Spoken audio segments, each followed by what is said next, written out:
Oh, yeah. I am awake and alive.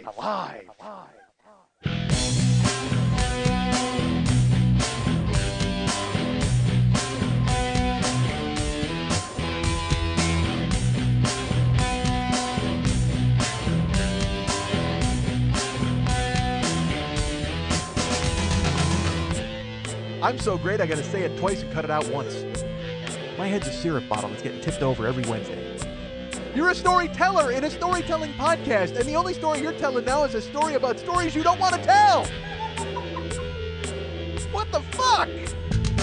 Hey, what's happening? Mike Schmidt's 40-Year-Old Boy podcast, folks. It is year 5. Year 5 is upon us. Nobody knows why we're here. I certainly don't. I mean, I've been sitting here right now considering it. We've been here. I've literally been in the Lee's house for 4.5 hours debating whether or not to start this show. I was just going to, honestly, put up the interlude from last week again. But I would have cut a little, like, the verbal intro before it and just been like, here's the interlude again, enjoy it, and just to see what would have happened. I mean, nothing would have happened. 7 of you would have been pissed off and written me an email, and then everybody else would have been like, oh, well, it's the interlude again, duh, and then you would just listen to it. Because there are some people who haven't even listened to it yet, who are writing me and saying, are you going to do an interlude this year? Yes, I am. It went up last week. Maybe you should check your iPod. I had literally 2 notes. I got 2 notes of that. And I don't know what to say to those people, quite frankly, because it's essentially, they just went, hey, I don't give a fuck about you. And because I don't know what I want. I guess I want you people to download it immediately and listen to it the second it comes out that night. But then there are some people I know podcasting is not an immediate medium and something that you can download and listen to later. But so did they not subscribe to me? So they didn't even get the interlude to download into their house? I have no idea. And why do I even care? Why the fuck am I even bringing it up? It's like, and why? Because it's not like they're going to be shamed by it. The 2 of them are not going to listen to this for until when? 2014? That's when they're going to fucking hear it. And then be like, oh, I've been properly put in my place. And then they're going to say, that's a lot of alliteration. Why would we go and speak alliteratively about our punishment? Properly put in our place with a punishment. It should have done that, folks. Should have just brought that alliteration to the goddamn table. Folks, it's a weird year. It's a weird year here in Casa de Stupp. Casa de Von Stupp. I apologize. Here's why, folks. I am sitting in the apartment, and here's the goal of today's show, and maybe for weeks to come, but certainly for today's show, here's the goal. I can't make Lily laugh. Now, because she, our friend Lily, was in a car accident. And wrapped her face around a dashboard and her chest and everything else. And so she is in constant pain. And to the point where, let's put it this way, if she had broken ribs, it'd be much worse. Because then every time you laughed, it'd be that weird knife in the side. By the way, I've never had broken ribs. I don't know anything about it. It could be the best feeling in the world. Maybe if you break your ribs and you laugh, it's fucking great. I have no clue. I just know what I've read. This could have been literature lying to me for fucking years. Maybe it's just a conspiracy. All of the people who've put pen to paper about broken ribs and their experiences, lying. Completely lying because it's so great they don't want anybody else to enjoy it. That's what it is. I've been put off breaking my ribs all of these fucking years because all of you people out there have been saying, oh my God, it's so painful. It's like a knife in the fucking ribs. Well, now I go ahead and bust those ribs and I go, Jesus Christ, I've never felt better in my life. It's like a fucking orgasm 24 hours a day. How great is that? It's just like you're dry coming the entire time with every breath you take with broken ribs. How dare you chase me off that feeling, broken rib people? I was going to say rib breakers, but no, rib breakers, those people, rib breakers, they don't know. They think they're doing damage. That's the thing. Rib breakers think that they're fucking you up and you're going to be in so much pain, and then they laugh and run away, and then you go, oh, it doesn't. Oh my God, it feels great. It's like an orgasm in my pants or in my chest or in my stomach. Where are your ribs? They're not in your pants, right? I don't have any ribs in my pants. Certainly not since I shoplifted from the barbecue. You guys saw that coming a mile away. I used to do that quite a bit. I would don a trench coat and a mustache, pretend to be an old-timey cop, and then I'd grab some ribs, jam them in a pocket, and run. So all I'm saying, folks, is summer's coming. That's all I'm saying to you. That's the message I bring to you right now. If you're out at the park and you see a mustachioed fucking Inspector Clouseau coming up with a trench coat on and a magnifying glass, cover your fucking ribs, because they're going to be disappearing with that guy as soon as he beats a hasty retreat. Holy shit. Nothing like running away with a pocket full of pork. Being put in your place with a punishment with a pocket full of pork. It's a lot of peas this year, folks. It's year 5. All right. So my friend Lily is ill, like, and not like in a time to get ill awesome way, not in like a looking at Maguchi or a Tadahito Aguchi. It's not like that. It's like she can't move. Like she gets up to walk around and stuff because she doesn't have broken ribs, as we've all, like, I don't know if you've all heard, by the way. Broken ribs are the thing to get because it feels like an orgasm in your stomach. But by the way, speaking of an orgasm in your stomach, I had that earlier at Chick-fil-A. I don't know if you have Chick-fil-A by you, and I know they love Jesus, and so fucking what? Who cares? I don't give a shit if you're an atheist. Let's put it this way. Chick-fil-A has found a way to convert atheists. They found a way to bring God into your life via the banana pudding shake. Oh my fucking God, it tastes like Jesus has come. That's exactly what it tastes like.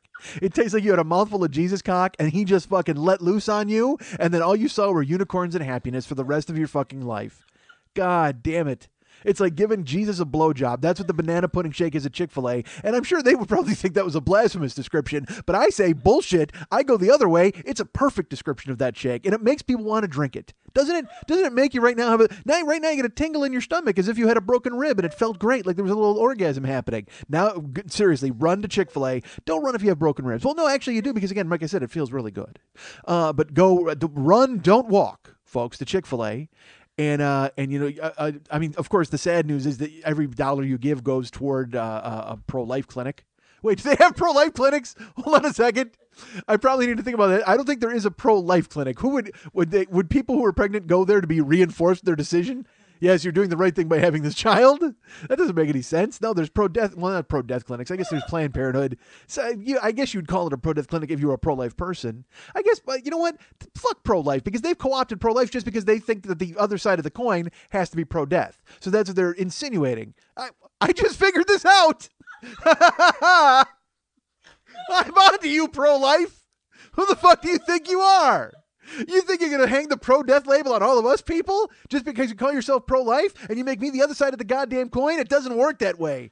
I'm going to show up and fucking protest right at your pro-life clinic. That's right. I'm just going to hold up a jar of dead fetuses. Ha-ha! Take that. This is the way to go. And then I'll get jumped by your thugs and you'll break my ribs thinking you're doing me a harm. Instead, you're doing me a favor because it gives me a special orgasm right in my stomach. Or, well, your ribs aren't in your stomach either, really. As I've mentioned, your ribs are in your pocket. They're in your pants. Because when Clouseau shows up with the mustache, oh, guard your ribs, folks. Summer's coming. All right, so our friend Lily is ill to the point where, like, she can't move. Like, she physically... And here's the best part. So then I'm sitting here and I'm like, hey, do you have a legal pad for today's show? And she has to shamble across the room like the man in Chico and the... I mean, she just literally just like Jack Albertson just does a fucking 2-foot shuffle across the room. And I feel bad because I'm just sitting my fat ass in a goddamn chair. And I said to her, I go, hey, I would have gotten that legal pad for you. She's like, you don't know where it is. And she has like she actually made that little noise because she sounds like Prince getting punched whenever she's got a problem. She, that's what Prince sounds like when someone's just really hitting him in the ribs. Prince does not enjoy broken ribs because you know why? Because being Prince is just like having an orgasm all the time anyway. He doesn't need a broken rib to have an orgasm. Prince is just walking around like he's just a fucking walking cum shot. Prince is the best. All right. Go to Chick-fil-A, folks. So, by the way, they're sponsoring the show this year. What if I sign them on board? What literally, as much as they love Jesus and everything else, somehow I've convinced them to sponsor the show. Chick-fil-A and your banana pudding shake tastes like Jesus has come. All right, so. Poor Lily. So I'm doing my best not to make Lily laugh today because she is in such pain. She can't move. And I got here early because, all right, we've been off for 2 weeks, as some of you may or may not know. We've been off for 2 weeks. And so then Lily, in that 2-week interval, apparently forgot that we do shows. Lily's just like, because she had 2 weeks off, she was completely confused. And she's like, oh, what? We're still in that bullshit podcast thing? I don't even have a legal pad for that this year. Instead, I'd rather go out and have a fucking car accident and ruin my life. And folks, let me just drop this in your lap. Let me ask you this really quick. Lily, remember where I was? Well, no, all right. I'll just before I get into that, I'll get into this. So Lily, like I said, she doesn't even have a legal pad for this year's show because we had 2 weeks off, and so in that, like I said, she completely forgot all about the fucking show. So in that 2 weeks, she bought tickets to a circus, and she bought them for a Wednesday night. Now, folks, I don't know if you know anything about Wednesdays. The thing that I know about Wednesdays, A, it's hump day. We all know that. Okay. B, it's Prince Spaghetti Day. You guys know that, correct? It's hump, so everybody's getting laid and eating pasta. That's what Wednesday's all about for a lot of you people out there. But for me, it's a work day. Wednesday is and has been a work day for the past 3 years. I show up at a stripper's kitchen and I talk. If you consider this work, I consider it work just because my time is fucking boxed in. That's my time is accounted for. Is that what I'm trying to say? I don't know. I'm still distracted by the fact that everybody's getting laid and eating pasta and I'm working. Why would I pick this day? This is an arbitrary day, and I chose Hump Day and Prince Spaghetti Day to work. Right now, outside of this window, it's a fucking festival of guys sticking their cocks in manicotti, and I'm here talking to you folks. God damn it. I should be out fucking linguine and stealing ribs. All right. Why do they have to be having sex with the pasta? Why couldn't they eat the pasta and then enjoy sex afterwards? Because, you know why? Here's why. You ever stick your fucking dick in a strainer full of noodles? That's why. Oh, my God, it's the best. All right, so... look, when you're a kid, you try things. So, you just make because you know what's funny? And I'm joking, all right? But you know out there that's been done. You know it's been done. Oh, that's because when you're a kid, you're like you realize your cock is like it's like a new toy. It's like getting a bike or something, and you're gonna ride it, and you're gonna ride it everywhere, and you're gonna ride it every different way. You're gonna pop wheelies, you're gonna jump fucking ramps. You want to do everything you can with your cock. So that means jamming it in something that's not supposed to go into. Done, absolutely. Because you're a kid, you know eventually you're gonna stick it into something, so you gotta get some practice and stick it into stuff. So why not boil up some spaghetti? Rinse it. By all means, rinse it. It's got to be cold. You can't be sticking your dick in hot spaghetti. That's just awful. That ruins your Wednesday. That literally takes the two best things about Wednesday and combines them and ruins them. No, you got to stick your dick in cold pasta. If you're gonna stick your dick in pasta, it's got to be cold pasta. Although you know what, here I take it back. Boil the pasta and then put it in the strainer and let it cool off. But don't touch it because then in the middle it's still warm. So then on the outside, you get that nice cool sheen of pasta, and then as you plunge into the pasta, warmth. Oh, my God. Folks, I've just invented a new way to fuck pasta. New way? All right. I may have invented the only way to fuck pasta, that's not true. No, because you could make a ton of pasta and then shape it into like a lady and just fucking have a hole in the center of it. Boom, there you go. You got a pasta lady and you're going to work. Oh, my God, I love Wednesday. All right, so Wednesday to me is a work day. To our friend Lily, it means, hey, let's buy tickets to a circus because she forgot apparently that we work and we don't do any business for 2 weeks, and she just throws me fucking overboard for a fucking tent full of clowns. And again, not surprising when we know Lily, right? I thought she had one clown at home, and that was her go-to clown, but apparently she needs other clowns in her life at all different times, especially on the days that she's supposed to be working. She even went to the lengths of getting smashed in a car so she wouldn't have to work today, and instead would be able to go out and smell the roar of the grease paint, whatever the fuck. And so I told her, I'm like, dude, and I didn't even, you know what's funny? She didn't even tell me about the fucking circus, okay? I found out on goddamn Facebook. Within seconds of her posting it, it just so happened that I was there, and it was like, Bundleflux Circus is coming to town. Yay, I'm so excited.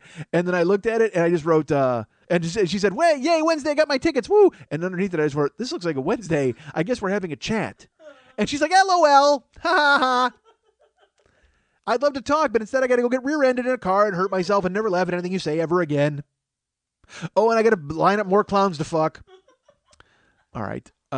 Seriously, folks, it's grim here. It's like she's so excited about Bundleflux tonight. She's going out there, and I'm just going to see her. And tomorrow I'm going to see her, and she's all sore from her car accident, and she's going to be sore from getting worked. So she's going to come staggering out of the tent with like paint all over her thighs, like and all different paint patterns too, because all those guys have different facial, they all have a different fucking makeup pattern that they put on. So she's going to have all these different fucking weird things on her thighs. Oh my God, she's just getting worked by clowns. Unbelievable. They're going to pass her around like a goddamn squirting flower. and that is a more literal comparison than you even know, folks. So she's going to Bundleflux tonight, and I'm like, so she tells me, she says, hey, and again, like I said, didn't even tell me, put it on Facebook, I saw it, and then she's like, LOL. And then we wind up talking, and she's like, hey, yeah, I'm going to fucking Rumbleflux on that Wednesday, so we need to work on Tuesday. And I will tell you this, folks, she's been very accommodating to me because when I travel for the one man, as you know, I have to perform on Fridays, but I go to town early and I have to fly on Wednesday. So she's been very good about letting me record on Tuesday. So I don't give a fuck. If she wants to go get banged by clowns, I can do that. I can work on a Tuesday. So that's fine. So this week we were all prepared to work on Tuesday. We were supposed to record. I'm recording this Wednesday. All right. Again, Prince Spaghetti Day and Hump Day. We were supposed to do it yesterday, which is Tuesday, because she's going out to fucking Hangable Fucks, whatever the fuck it's called. I don't even know. And so she's excited about that, which is fine. So I decided to work for her on Tuesday. God damn, I'm in a loop. I can't get out of this loop. I keep saying Tuesday. It's a Tuesday. It's Tuesday. Shut up. The fuck. So we were going to work yesterday, and and by the way, folks, my hair is slicked back like Pat Riley's right now. Like it's like if you saw it, you'd be like, "What? Really? What the fuck, dude?" Because I have to put junk in my hair, and so then I have to slick it back. And I should tell you this too. I haven't had a haircut since like March 1st, I think, or March, yeah, or February, even actually last week of February, and so my hair is like crazy long. Which is, again, as you know, it's falling out, whatever the fuck, it's all screwed up. But I have to put junk in it so it at least looks passable. But unfortunately, because it's long, it's really heavy. So I have to slick it back, like I said, a la Pat Riley, and then I look like a fucking mobster idiot or something. And so, and it's like right now, I just want nothing more than to fucking tousle it and fucking shake it all up. But I'm doing a show. I can't worry about what my hair looks like, except for the fact that I just told you about it for 9 minutes. The fuck? Nobody cares. Another thing that made me laugh is Mex. Mex wrote the interlude. We did the interlude, which was on last week, and as you heard, and it's fucking amazing. I mean, Mex is just, it's ridiculous. That was another thing where we sat down. Oh, all right. Before I get into that, again, Lily, remind me where I'm at. I didn't remember what the fuck was I supposed to say earlier. There was something else I was going to say too, and I forgot. Yeah. Okay. So. I know you. Well, you can't move. I know. I get it. I apologize. I'm sorry to unearth you. She's like a mummy, folks. It's so terrible because I feel awful. Like I want. You know how it is when people are hurt. You want to just hold them and like shake them and go. Oh, you don't want to shake them, bro. Hold on a second. This might explain my short-lived career in nursing. It did not go well. I would be in the emergency room and a guy would walk in with like a sliver of glass in his head, and I would just fucking throttle him and shake him. That's not good. That's not getting the glass out of his head. You need something more technical and certainly something more delicate to get that glass out of his skull. You can't just shake a fucking pebble of glass out of a guy's head. What's wrong with you, Nurse Schmidt? You're fired. It took 3 emergency rooms for me to realize this job is not for me. How do I keep getting hired? I don't know. You know why? They kept hiring me waiting for the day that a guy came in that I could cure by shaking him. Like, some choking victim could come in and I just like shake him up and he goes, oh my God, he coughed out a mouthful of ribs. Stole them at a picnic.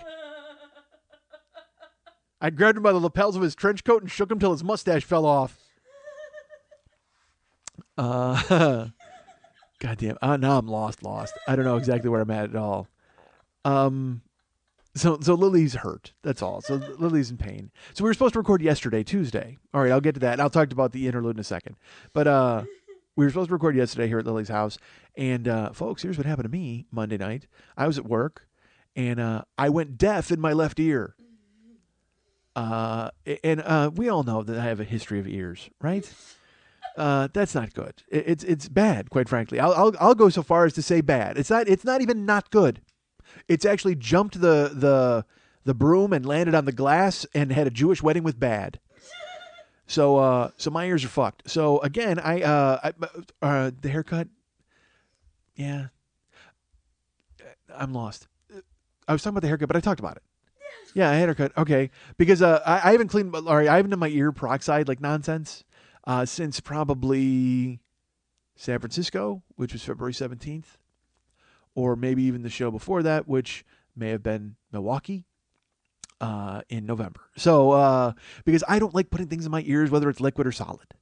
So all of a sudden at work Monday night, in Graveyardville, I lost all the hearing in my left ear. It just disappeared. And I have tinnitus anyway, so I always hear a ringing in my ears, but this time I heard nothing but ringing. And I was like, and you can just tell all of a sudden it felt like the left side of my head was submerged underwater. Like I was gone. And I was like, and so I did that thing where, I can pop my ears at will. That's right. It's a talent, folks. Other people have to chew gum. Like, you work with people, or you work with people. Yes, we all work with people who have to chew gum when they fly. You might know people who, when they fly, they have to chew gum because they say it pops their ears and it keeps them in line. I don't know if it keeps them in line. I don't know. You know what, folks? Gum is the bouncer of the skies. I don't know if you're aware of that. When people get on the plane, they're ready to get all randy and start a huge fist fight. If only Muhammad Atta had gum. If only. If only he had been chewing some Dentyne, none of this would have fucking happened. and all of us could forget September 11th. Wouldn't you like to forget it? You would, wouldn't you? But you can't. You never will, and you never should. But if Muhammad Atta had had a mouthful of bubble yum, none of us would care. Everything would have been fine. Gum is truly the bouncer of the skies. So, it keeps people in line. My wife is one of those people who has to chew gum when she goes up in a plane because it it fixes her head. I don't know what the fuck it does because I don't need to do that, folks, because I have a super head. So I can that's right. I'm fucking Katrina Watkins. Is that her name, Katrina? I talked about Superhead on here, right? I should tell you this, folks. I'm sorry. That's one of my favorite things I've ever said in my life. Because Corinne Steffens, that's who Superhead is. And I was talking about Superhead in one show. Please buy year 4, and I'll get to that later. Because I was talking about food trucks all day, and then we got talking about Superhead, and there's a beat, and I went, you know who needs to have a truck? God damn it. Folks, I got to tell you, I don't even know why I'm doing year 5. I should just go through the past 4 years and cut out like funny bits and make funny show collages and make you listen to them over again because it is well worth hearing them again. Holy shit, am I hysterical. I had to go last night. I'm not kidding. Because I don't listen to the show much. All right. I should, but I don't because I've done this thing where I've convinced myself that I don't want to hear things I've said after I've said them because they're not worth it. They're gone to me. Like they're into the ether and gone. And that's such bullshit. You have to examine your work. You have to figure out where you were at and what you said and the things that you did in order to improve and get better. Although you've heard this show. How the fuck can I improve on this? Muhammad Atta with bubble yum and me fucking a strainer full of pasta? Done. Holy shit, I'm the best. All right, so. But last night, all right, so keep track of where we are, Lily. With no legal pad and a broken skull. So I last night, I listened to episode 1, year 4. To get an idea of what I had done and how I should structure this show to see if there was some sort of special structure. And dudes, I am fucking great. God damn it. I am so funny. There's throwaway funny, like stuff. Cause I mean, you hear stuff and you think of stuff and I remember things that I said and, Mex does the ids and there'll be these things. And I'm like, dude, I'm fucking hysterical. But then I'll hear these little things and I go, oh my fucking God, I am great. I'm so great. You agree that I'm great? And it's so funny because there are people out there who do not think I am great, who hate me so much. And it's like, and I know you're thinking, oh, Mike, you've got some weird persecution complex. No, there are people out there who do not enjoy what I do and are very vocal about it. And I don't get it. I don't understand why the fuck you wouldn't listen to me and go, he is a fucking hilarious genius. All right. That's a show I'm pitching to Comedy Central, by the way. I don't know if you've seen it on the Food Network. They have Sweet Genius. They've basically hired an imp. Like they've hired like this dude, he looks like a guy Lily would fuck. This guy, the Sweet Genius, he's completely bald and he wears fastidious clothing and he's totally gay. But that's not gonna turn. Well, come on, you're kind of a fag hag sometimes. Is that a phrase I should be using in 2011? Probably not. But it's a good thing it's 2012 then. All right, so, but he's like that weird dude. Like he's a weird dude who talks about. He's one of those dudes who talk about devil's food for like 45 minutes. What the fuck, dude? Seriously, no one gives that much of a shit about desserts. But he's a sweet genius. So I should pitch Hysterical Genius to the Comedy Network, and it'll be a guy who tries to. And I guess they would have to please him with funny things or dishes because they have to cook for the Sweet Genius. What would they do for the Hysterical Genius? Their acts. Yeah, that's it. 3 open micers have to impress the Hysterical Genius. And then the Hysterical Genius gives them the fucking thumbs down or eliminates them. I'm sorry. During this challenge, you are no Hysterical Genius. And it's funny. We watched the first season of Sweet Genius. I think I might have even talked about it on here. Karen and I sat down to watch it. We hated it because we hated the dude so much. He was so fucking quirky and weird and like quirky for quirk's sake. Like one of those dudes that, he turned a fucking shoe into a belt. You know what I mean? Like that nonsense. What the fuck are you doing, man? And just fastidious and a fucking pocket square. And look, I like fastidious and I like sartorial and I like good looking fellas who are dressed up nice. But this guy he was trying really hard because he'd never been on TV. He was one of those dudes who's never been on TV. Except for in guest appearances. So then when he has to carry an entire show, he feels he has to be eccentric and crazy and different. And so he's blending checks and stripes. Who blends checks and stripes? The Sweet Genius. So that may be wrong. He may be really angry. He might not have blended checks and stripes. I don't want to get. I don't want to wind up on the bad side of the Sweet Genius. Nobody wants that because then he presses a button and asparagus rolls out on a conveyor belt and I got to cook with it. He has all these challenges where he tries to make people do stuff and he's like, haha, here is your inspiration. And he presses a button and the camera work is so bad because they cut away and then there's like a magician standing on the conveyor belt. Like he actually came out from the little doggy door. And it's like, dude, just show the magician walk out. You don't need this weird presentation. But then I say that, and yet I can't stop watching The Sweet Genius. You know when I fell in love with The Sweet Genius? Minneapolis. This is not even a joke. I was in Minneapolis staying at the Aloft Hotel when I was there to do the One Man last October. And I got to town Wednesday. And again, I had nobody there wanted to meet me. I don't know why I came to town early, but I did. And so I got to the room on Wednesday and I watched Game 6 of the World Series. And it went like 12 innings. It was an amazing game. And then when it ended, I flipped over to, I was flipping channels and they had and they had Food Network. And Sweet Genius was on. And I'm like, oh my God, I can actually, because I love Food Network and I get it at my house. If it's food porn, I'm fat. But on the road, if you find a hotel with Food Network in it, live in it. Seriously, because it's like, it's so great to find Food Network. And so I threw it on and Sweet Genius was on. And it was when they had just started the show. So it was like a 2-hour block of Sweet Genius. And I sat in my bed mesmerized watching people make fucking, chili brownies. Oh my God, it was so great. Loved it. Loved every second of it. Couldn't stop watching it. And Sweet Genius was quirky and weird, but it didn't matter because it was people cooking bad desserts. And I was like, I'm in. Fucking in. Because you know what? Here's the thing. I hate marshmallow. You know that, right? Everybody knows that. Marshmallow's disgusting. But I will watch a guy make marshmallows for days because it's so amazing to me. Because to me, marshmallows, it's just like literally like it's just puffs, like little square, like round puffs of it just looks like they chopped up a unicorn cock and threw powdered sugar on it and threw it in a bag. That's it. Done. Because it's just that kind of cloying, sweet, sugary bullshit, and I hate it. I'm not a fan. But when you see them actually make them, and they have to put weird xanthan gum and they put it in the mixer and they turn stuff into actual marshmallow. Oh my, that's endlessly interesting to me. I love watching stuff like that. So I would never eat. I don't want marshmallow ever in my mouth. All right, let's put it this way. Marshmallow and cereal. Yes. Marshmallows and hot chocolate? Yes. That's it. Done. No more marshmallows. I don't want them in anything else ever again. All right. So take that and write it down, folks, please. It's very important you know my stance on marshmallows. So I have no idea how I got into this. I got into Sweet Genius. I was talking about being because I was going to pitch Hysterical Genius. Oh, because I listened to episode 1 of year 4, and I was talking about Idaho Kirk, and I said the thing about brain surgery in Idaho is just you sit there and they throw potatoes at you until your skull cracks open, and they hope that a fawn wanders in and eats the tumor. God damn it, folks! I can't be stopped. I'm fucking hilarious. So I'm at work the other day. And my left ear completely goes. Like there's no sound at all coming in. Which is hard. Actually, it's really hard to discern that because there's no sound at my work at all, period. Because I keep the TV off and I don't even listen to iTunes very often. This is another reason why I don't listen to podcasts. Because I got to stay frosty, folks. I got to see what's happening in the garage. Find out if there's going to be any problems. I got to go ahead and tackle somebody. Shoot somebody. Break their ribs. Make them happy. So my ear goes. This was Monday night. And so I go, well, when I get home, obviously now it's peroxide time. I got to clear that out. And I had to be here at Lily's at 3 o'clock on Tuesday to record. So I got home at 6:30 and I immediately got the peroxide. I grabbed everything and I laid down to do my ears. I poured peroxide in the left ear first. And I will tell you, the left ear is usually where the most trouble is. The left ear is where the dolphin-skinned bacon waxtopus lived. All right. And if you don't know what that is, year 4 will tell you.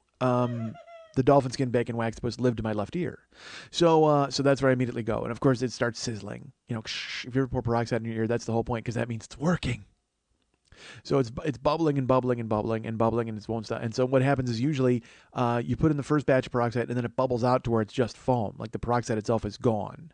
And so you have to dump out whatever, foam or whatever, and then pour more peroxide in. And it's spelunking down to the middle of your fucking head. So, and unfortunately, that's exactly what it's doing because my ear is a fucking horror show. I mean, it's packed full of fucking ear fudge. So it's going to work. And I will tell you this, when you know it's working is because you hear it foaming and fuzzing and buzzing and all that, but also periodically it will tickle really badly in your ear because one piece has broken through and gotten to where your eardrum is. As it's breaking through, I can't even describe the feeling of it. It's nowhere near as fun as breaking your ribs. So it's bubbling and all this stuff. And so I keep dumping out, but I still can't hear. out of my ear. And in my head, I start to panic because this is what happened when the bacon waxtopus, the dolphin skinned bacon waxtopus was there. It was the same deal where I could not, no matter how hard I tried, I couldn't break through with the peroxide. And the peroxide kept bubbling and bubbling and bubbling. And eventually, I finally had to squirt heavy stuff into my ear, and that's when the waxtopus fucking flopped out. So I again, you're disgusted, and I get that. So I'm doing the ear the other day, and normally it takes about half an hour to do the ear. So I'm about an hour and 20 minutes into the procedure. And it's still bubbling, and I'm changing the peroxide over and over, and it's still, like I said, you if it stops bubbling, it's not working anymore. But every time I put more peroxide in, it continues to bubble and foam, and I'm like, and because you're also, I don't like Q-tips. I don't put anything in my ears, as a lot of you know. But you have to when you're doing that to kind of gauge what's going on, and then you pull out the Q-tip, and it's brown. I mean, the stuff's happening in there. So, and then the foam is gross, and you put you keep putting toilet paper on it, more peroxide, and it's just grim. So now, like I said, I started about 6:30. At 8:30, I'm still pouring peroxide in my I haven't even done my right ear yet. I'm still doing it, and now I'm starting to panic. And Karen wakes up. And I'm like, look, we got to do some kind of weird surgery on my ear. We got to figure it out. So she goes in and she does the bulb, and she squirts the bulb into my ear, and it's not working. I still can't hear. I don't know what's happening. And even worse is I'm putting so much peroxide in my ear, it's hurting now. Like, because also with the Q-tip, it's raw. So you know what I'm going to do? I'm just going to do my right ear. And then we'll come back to the left. Like, I'll give my left ear a rest from having corrosive liquid inside of it. So I flip over, I do my right ear. My right ear is done in 15 minutes. Clean as a whistle. I should have just fucking sealed off my left ear. Like, seriously, just bricked it up and never fucking had to worry about using it again because my right ear was so perfect. I could hear everything. I'm like, you know what? That's it. I'm done. Right ear forever. Just call me righty. So I said, all right, time to do the left ear again. I flip over, and it's a process, man. You got to flip your whole body over, and there's towels involved because the peroxide. It's not an exact science pouring peroxide in the side of your fucking head because you're not looking. You're on your side, and you're spilling it, and then you stink of fucking peroxide. The whole thing is just a horrible mess. It's a horrible mess. It's certainly not the mess that it is inside my ear, but it's still a mess. So I tip over. I tip over because I'm a bird in your back window drinking as you drive. I flip over and I pour the fucking peroxide in my left ear, and it starts buzzing again. It's foaming, so I put a Q-tip in there, and I start kind of moving around, and I pull the Q-tip out, and normally, like I said, you pull the Q-tip out and it's got foam, and it's kind of a brownish foam, and it's just this time, folks, I apologize in advance. I pull out the Q-tip, and it had something on it. It was white, like white and thick, like kind of gummy. Like it looked like I had an earful of sour cream, but like thick. Like I don't even know how to explain it. I put the Q-tip in there, and now, folks, there's something wrong with my head. All right, because I'm in the left. It turned it into a dolphin skin bacon waxtopus before, and that was like it was gross looking and nasty, and I told you all about that. But this time, man, I don't even know how to explain it. You know what? It looked like if you took like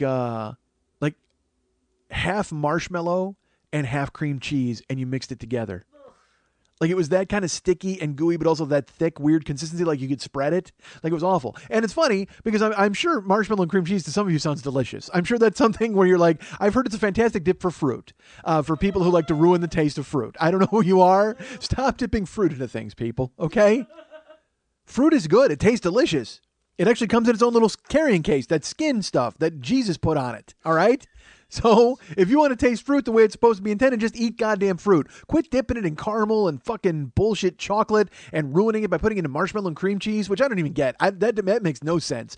Look, pick a side, all right? Again, marshmallow, I've said this before with duck or skunk, marshmallow or cream cheese. That's one or the other. One or the other. You mix it. It's like someone ate marshmallow and went, oh my God, this is horrible. I need something to make it even more horrible. Could we do that? I want it to be more horrible but spreadable. That's what I want. Holy God. So someone just stop doing it, folks. Stop. Also, stop putting that same substance in your ears. Jesus put it in my ear. So there, is that anything for you to do at home? Mixing it up? Whenever you're going to mix it marshmallow and cream cheese, just go, hey, you know what? This looks like something that was in Mike's ear, and you'll never eat it again. Finished. I've nipped that in the bud. And in the other ear, by the way, caramel and chocolate on pineapple. That's right. Quit fucking up fruit by sticking it into stuff. Eat fruit as fruit. Fruit is fruit. So why should it be that you and anybody else should get along so awfully? All right? Fruit are fruit. People are people. All right. So this stuff starts coming out of my head, and it's you know what it looked like to me? It looked like the physical manifestation of the back of a stamp. You know what I mean? Like, it looked like what a stamp tastes like. That's exactly what it felt. It was like sticky and nasty, and that fucking horrible dead. Because I mean, licking a stamp, that's just like kissing a corpse. I mean, it's thank God that the guy who invented adhesive stamps. Look, they're going to shut down the post office eventually. All right, we all use email, we all text, and we said, fuck you, Speedy McFeely. We get that. But the guy who invented adhesive stamps should have a fucking statue built. I mean, I'm talking, I was just at the Lincoln Memorial. They should pull up like a sidecar to Lincoln and in it put the guy who invented the adhesive stamp, because it meant you were no longer licking the glue balls of America. That's what it is. God damn it. Licking a stamp is so terrible. I would rather French kiss a battery for an hour than lick one stamp. Holy God. Awful. Awful. I would rather stick my tongue in my own left ear than lick a stamp, even though it's exactly the same thing. So I start fishing this stuff out, and it's like, and the thing is, I still can't hear out of my ear, and it's buzzing, and I'm digging around in there, and then in my head I'm like, well, should I get a curved instrument or something? Like, should I start actually excavating instead of just pushing stuff around in there? And I dump more peroxide in, and it's raw and it's sore, and this stuff comes out. And I should tell you, it's not coming out by the bucketful. I mean, it's not like huge spoonfuls, but it's attached to the Q-tips. Like, every time I start pulling it out, the Q-tip, it's just kind of coating it and hanging off of it. And I'm like, oh my God, like, which is even worse, because you would hope that it would all come out in one big fucking glob and you're done. But instead it's just there and nothing's happening. And so I started to realize as it became 9:30 that I was supposed to go to sleep, and then I had to work in Graveyardville, and my ears were fucked, and they hurt. That was the thing, more than anything, is it was causing pressure inside my head. And as I've said, I can pop my ears at will, folks. I can do it right. Look, I just did it right now. For some reason, I can move my jaw and pop my ears anytime. I don't have to hold my nose and do that bullshit. I don't have to chew gum. I can just move my jaw and it pops my ears. But I was trying to do that desperately, and it wasn't working. So I had to call our friend Lily. And there was a point. That was the whole point of this, folks, was that I was supposed to record Tuesday. But unfortunately, I had a fucking earful of marshmallow fluff, and it was fucking pressing on my skull. So I called Lily, and I said, look, I hate to do this to you. I need to switch to Wednesday. And she's, at this point, she's so doped up on fucking Oxy or whatever the fuck they got her on, where she's just like, okay. Like, she didn't want me to be on the phone with me. And I'm like, Lily, is it okay? Is it a problem? No. Like, she wanted, I mean, just... it's a tenuous time for our friend Lily, because I love her and she's one of my best friends, but she's ready to cry at the drop of a hat. Like, it's like she's so, because I mean, she's in constant pain, and I'm a bad person to be around when you're that way, because I'm all for sympathy and reaching out and hoping that everything works out.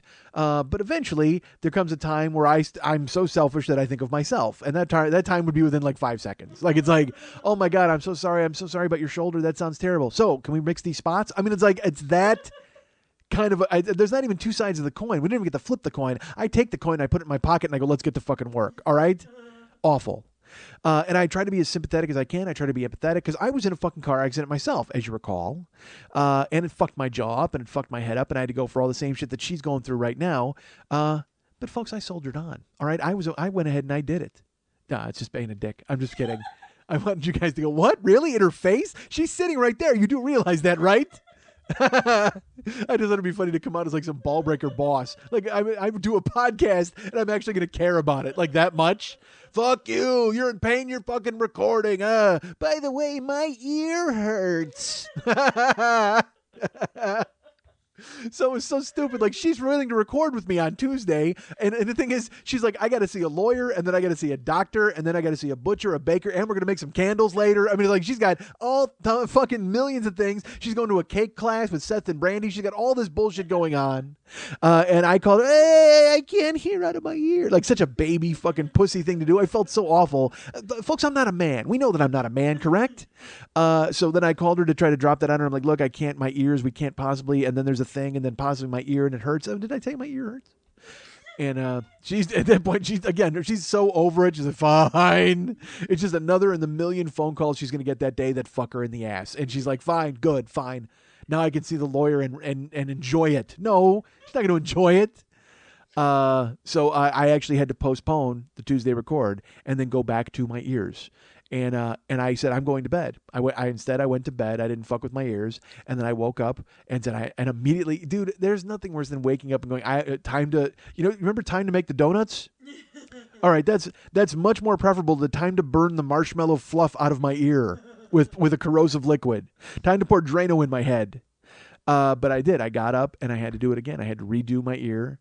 And it finally cut through. I can hear fine out of my left ear, but it was still foaming and buzzing. It's just that as I kept tipping out, now I can actually hear. So it's cleared a pinhole inside my ear, so I'm able to at least hear things. And I finally just stopped. I bailed on it. I may still have that shit in my ear. I don't know. I could hear, and that was enough for me. I just said, I'm finished for now. I'll go back. I'll revisit in a week. I said, you know what? Wednesday, of course, is out because that's pasta fucking podcasting day. But next week, I will at some point lay back down and dump more shit in my ear. And you know what's funny is like I've been trying a Q-tip and that wasn't going to work, and I thought I was going to get a spoon and that wasn't going to work. You know what I need to do? I mean, I have the solution. It's right in front of my goddamn face. You know how I get this out of my ear? Fruit. That completely makes sense. Everybody's dipping fruit into shit. Remember I said that? I said, folks, stop dipping fruit into shit. Bullshit. Dip fruit in my ear. I need all of you to line up outside my house, grab your bananas, your kiwis, your fucking pineapples, and your limes, and just dig them right into my goddamn ear. Fuck Q-tips. Unless that Q stands for quince. A Kickstarter reward.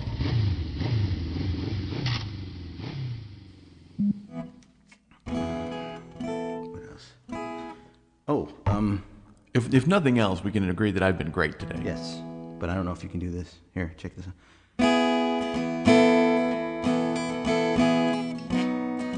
She's a good girl, loves her mama, Loves Mike Schmidt and his podcast too. she's a good girl, crazy about Elvis. Did I mention Mike Schmidt? She loves his podcast too. That's Mary! Ow! Mary Hasty! Mary what? Hasty. Try that without... Without what? Without you can't even describe it. It's a long day, living in Reseda.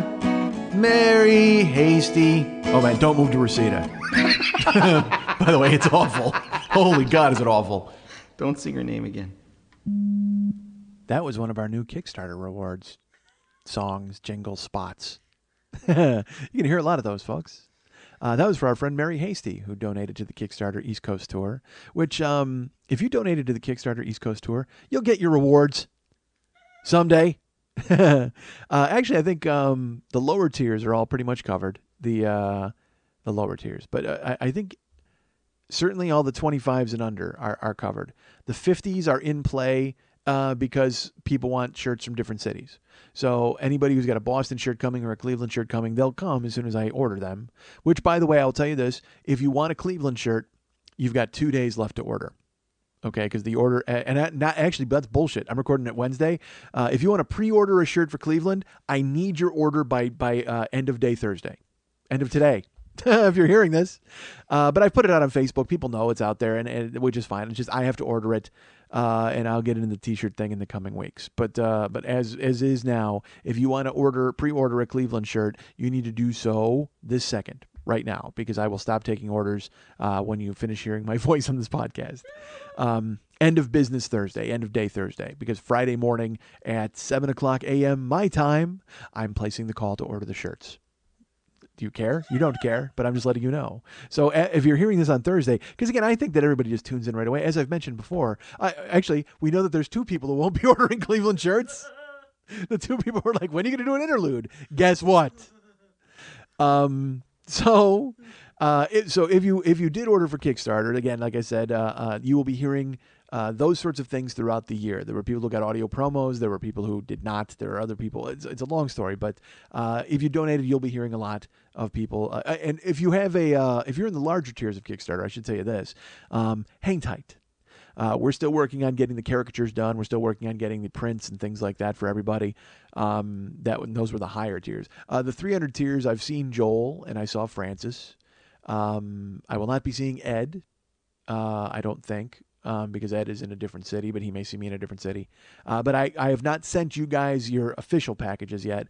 All the screensavers went out, I think. Well, certainly for the lower tiers. I don't know what the fuck's going on. Folks, I can't even get through a podcast without shooting off in 19 different directions. How many times do you think I could sit down and email everybody and get that straightened out? I have lists upon fucking lists. And it's so funny, on a Kickstarter, it says save the information for this tier, because there's the $20 tier and then there's the $50 tier. So then when you save it, it saves it in a fucking Excel spreadsheet. Who do they think I am? A computer guy? I don't know if there's any fucking shit. I'm not Bill Gates. I can't read this nonsense in a fucking Excel spreadsheet. Just put up the name so I can cut and paste them and put them in a document for myself, all right? Because I can't possibly be bothered to learn Excel.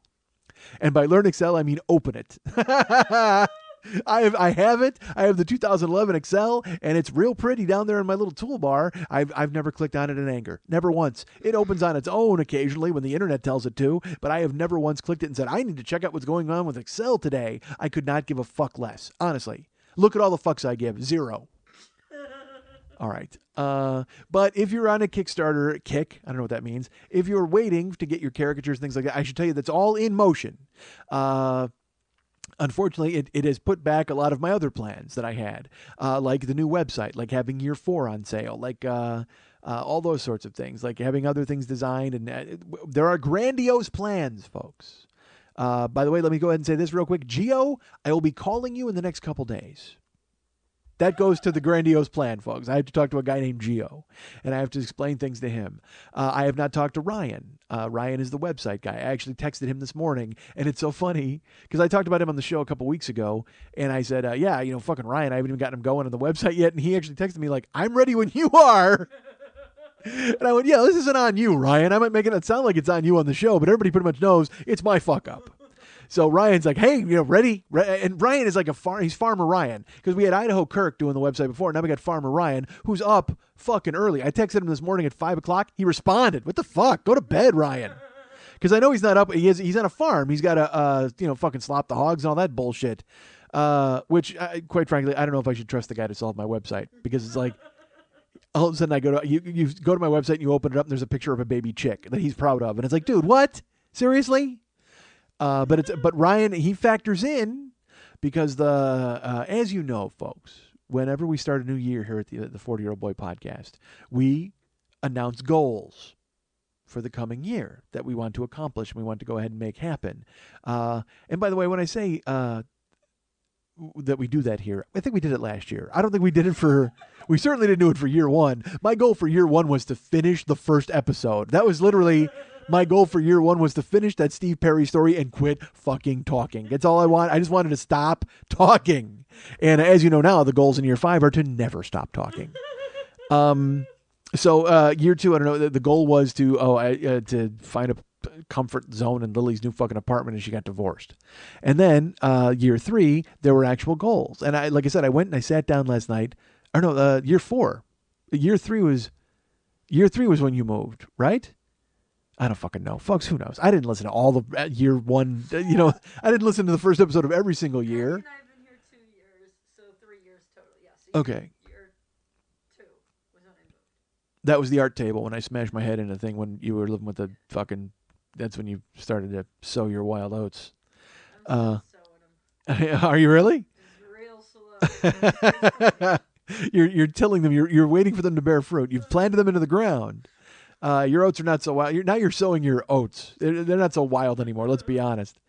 I'm old. We're old. I'm getting old. And it's like, and exactly. Poor Lily. She's like, I'm so old, and nothing brings that into sharp relief more than getting rear-ended and having, like, oh my god. I was texting somebody and my thumb hurt. I'm like, oh no, I'm gonna get fucking arthritis thumb. That's ridiculous. But that all gets to the larger picture of the year 5 goals. But before we do that, let's take a look back at year 4's goals, shall we?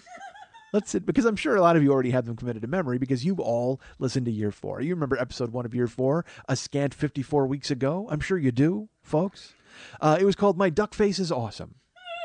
And we touched on all sorts of topics. We went through all sorts of plans. I spent a lot of it bitching about the fact that my web guy was going to die. So let's take a look at the goals. I actually wrote them out, folks. Let's revisit the old goals of year 4. Because as you know, if we're setting goals for year 5, we need to look back and see how year 4 turned out. So one of the goals of year 4 was to make sure that my web guy did not die at the time. Well, he was my web. All right, I said that incorrectly. I don't want him to die now. My web guy at the time, I had to make sure because my new web guy is Farmer Ryan. And he's not even close to dying, for fuck's sake. I mean, he's up at the break of dawn, inhaling fresh air. He's slopping the hogs. He's brushing the cows. He's whatever the fuck he's doing with all those animals. And so he's in firm shape. I was going to say fine and said firm for no reason. I don't know why my head made me say firm. But Ryan's doing fine. And I have to get a hold of him to tell him about what to do for year 5. And that's all coming up. I will tell you, folks. But first, year 4. Ryan is the new web guy. The old guy was Idaho Kirk. And Idaho Kirk, I announced in the episode 1 of year 4 that Idaho Kirk had a brain tumor and had called me with that information 2 days before I recorded because he had to tell me that the website would not be up and running, which, of course, infuriated me, as you remember. And then I proceeded to make fun of him for 30 minutes, talking about how that in Idaho, I didn't know if they were going to have to hire a team of mules to run a plow over his head to open it up. I didn't think they had America in Idaho. I wasn't sure what happened. Although it was funny, as I was listening to it, I thought of another way to do brain surgery in Idaho. They paint your head black and get white supremacists to shoot it. That's how they do brain surgery in Idaho. They paint your skull black and wait for white supremacists to come upon it and beat it open. Because that's who's in Idaho, folks, really. Like I said, it's Idaho Kirk and a ton of potato eaters and a bunch of Nazis. So, and it's a shame. I shouldn't offend my Nazi listeners this early in year 5. Well, they're not offended. I just told them they live in Idaho. So... That's not wrong, right? Isn't there? There's like a compound and bullshit there, and there's got to be like 10 Metzgers out there. All right, so at the time things looked bad for Kirk. He'd almost bitten his tongue off, and he was rushed in an ambulance. He had called me from the hospital to apologize for not getting my website up and running, which is ridiculous. Okay, I mean expected certainly, but also ridiculous. So he fell out. And as you know, the saga in year 4 was I was looking for a web guy, and the 12 of you who took a crack at it know who you are. And all of you bailed because you found it to be this horrible web house of horrors that I literally, it was like, I don't know what the code was like. It must have been like the actual, it was like going to the Style Project. You ever seen the Style Project? That's not still around anymore. I think it's just a porn site now. But it used to be literally like the clearance house for all of the horribleness on the web. It was rotten.com before rotten.com was rotten.com. I say that like with shorthand, like rotten.com is AOL or somebody. AOL? Why would I go AOL? It's just Google. Let's go Google. AOL's around. They just sold a bunch of. This is so fucking ridiculous, dude. Here's how much the game is rigged against all of us. Okay, AOL just sold like 90 patents to Microsoft, and Microsoft has no use for them. They only bought them so they can stop anybody from ever developing anything like that in the future. So if you ever come up with any idea that is anything like this, they now own it and will fucking send their battalion of lawyers against you because they bought it from AOL. I read it and I'm like, Jesus Christ, it's just, there's nothing for us anymore. No, we are a nation of waiters. That's who we are. We're a nation of waiters and waitresses, and all of us have the potential to possibly be on a reality show at some fucking point. Because we're never going to invent anything. We're never going to fucking build anything ever again. And I say this firmly as a 44-year-old man who doesn't give a fuck about anything. I honestly, I don't know how I couldn't build anything if it came up. Seriously, I can't do anything, all right? All I can do is this. I can talk. It's the only talent that I bring to the table. And the only good news is that Microsoft can't buy that. They can't buy the patent on speech. I don't think they can anyway. Although, fuck, I'm for sale. Microsoft, you want to buy this? You want to buy extemporaneous talking? Talk to me. I've got plenty of it to sell you, and I'll be happy to shut the fuck up. You pay me the right amount, and you will own the patent on stupidity. I've got it. You want to buy nonsense? Call me, Microsoft. I will sell it to you, fucking hook, line, and sinker. All right. So Kirk was going to die, and I was worried about that, but I was also, the website was in order, whatever the fuck. So I got other people were able to get it running, and it was up and kind of going, and that was fine. And then over the months, I lost contact with Kirk. Like, I didn't bother him because here's why. You would think to me, if you remember, he actually put up his brain surgery on his Facebook page, and then I made a joke on his Facebook page, and some people were not happy about that. I don't know Kirk. I've never physically met Kirk. I've never been in a room with Kirk. I don't know anything about the man except for the conversations we had on the phone and our email exchanges. So once he got sick, I did call a couple of times to check on him. I actually spoke with his wife once, but it just didn't seem right. Like, I didn't know the guy, so it just felt stupid contacting them and going, "Hi, this is the guy in California. He was doing some web stuff for us. Is he okay?" And they were very cordial and nice to me whenever I called, but at the same time, I just felt like I was intruding or like I was prying on a situation that, honestly, his real life family should be involved in. And they were. It's not like my involvement squeezed them out. It's not like all of a sudden they were all sitting Shiva for Kirk, and then the phone rang and he went, "Is that Mike Schmidt? Give me the phone immediately before I die from this brain tumor." No, it's like everybody can be involved, but I just felt like an interloper. So I backed off. And plus, he's got a fucking brain tumor. What does he need to hear from me for? What am I going to say to him? He hears from me once a week. Because I don't know if you're aware of this. When you have a brain tumor in Idaho, they play my show to you every single week that you have to hear the final one. So now we know that those two people did not live in Idaho. You gonna put an interlude up yet? Move to Idaho and find out, motherfucker.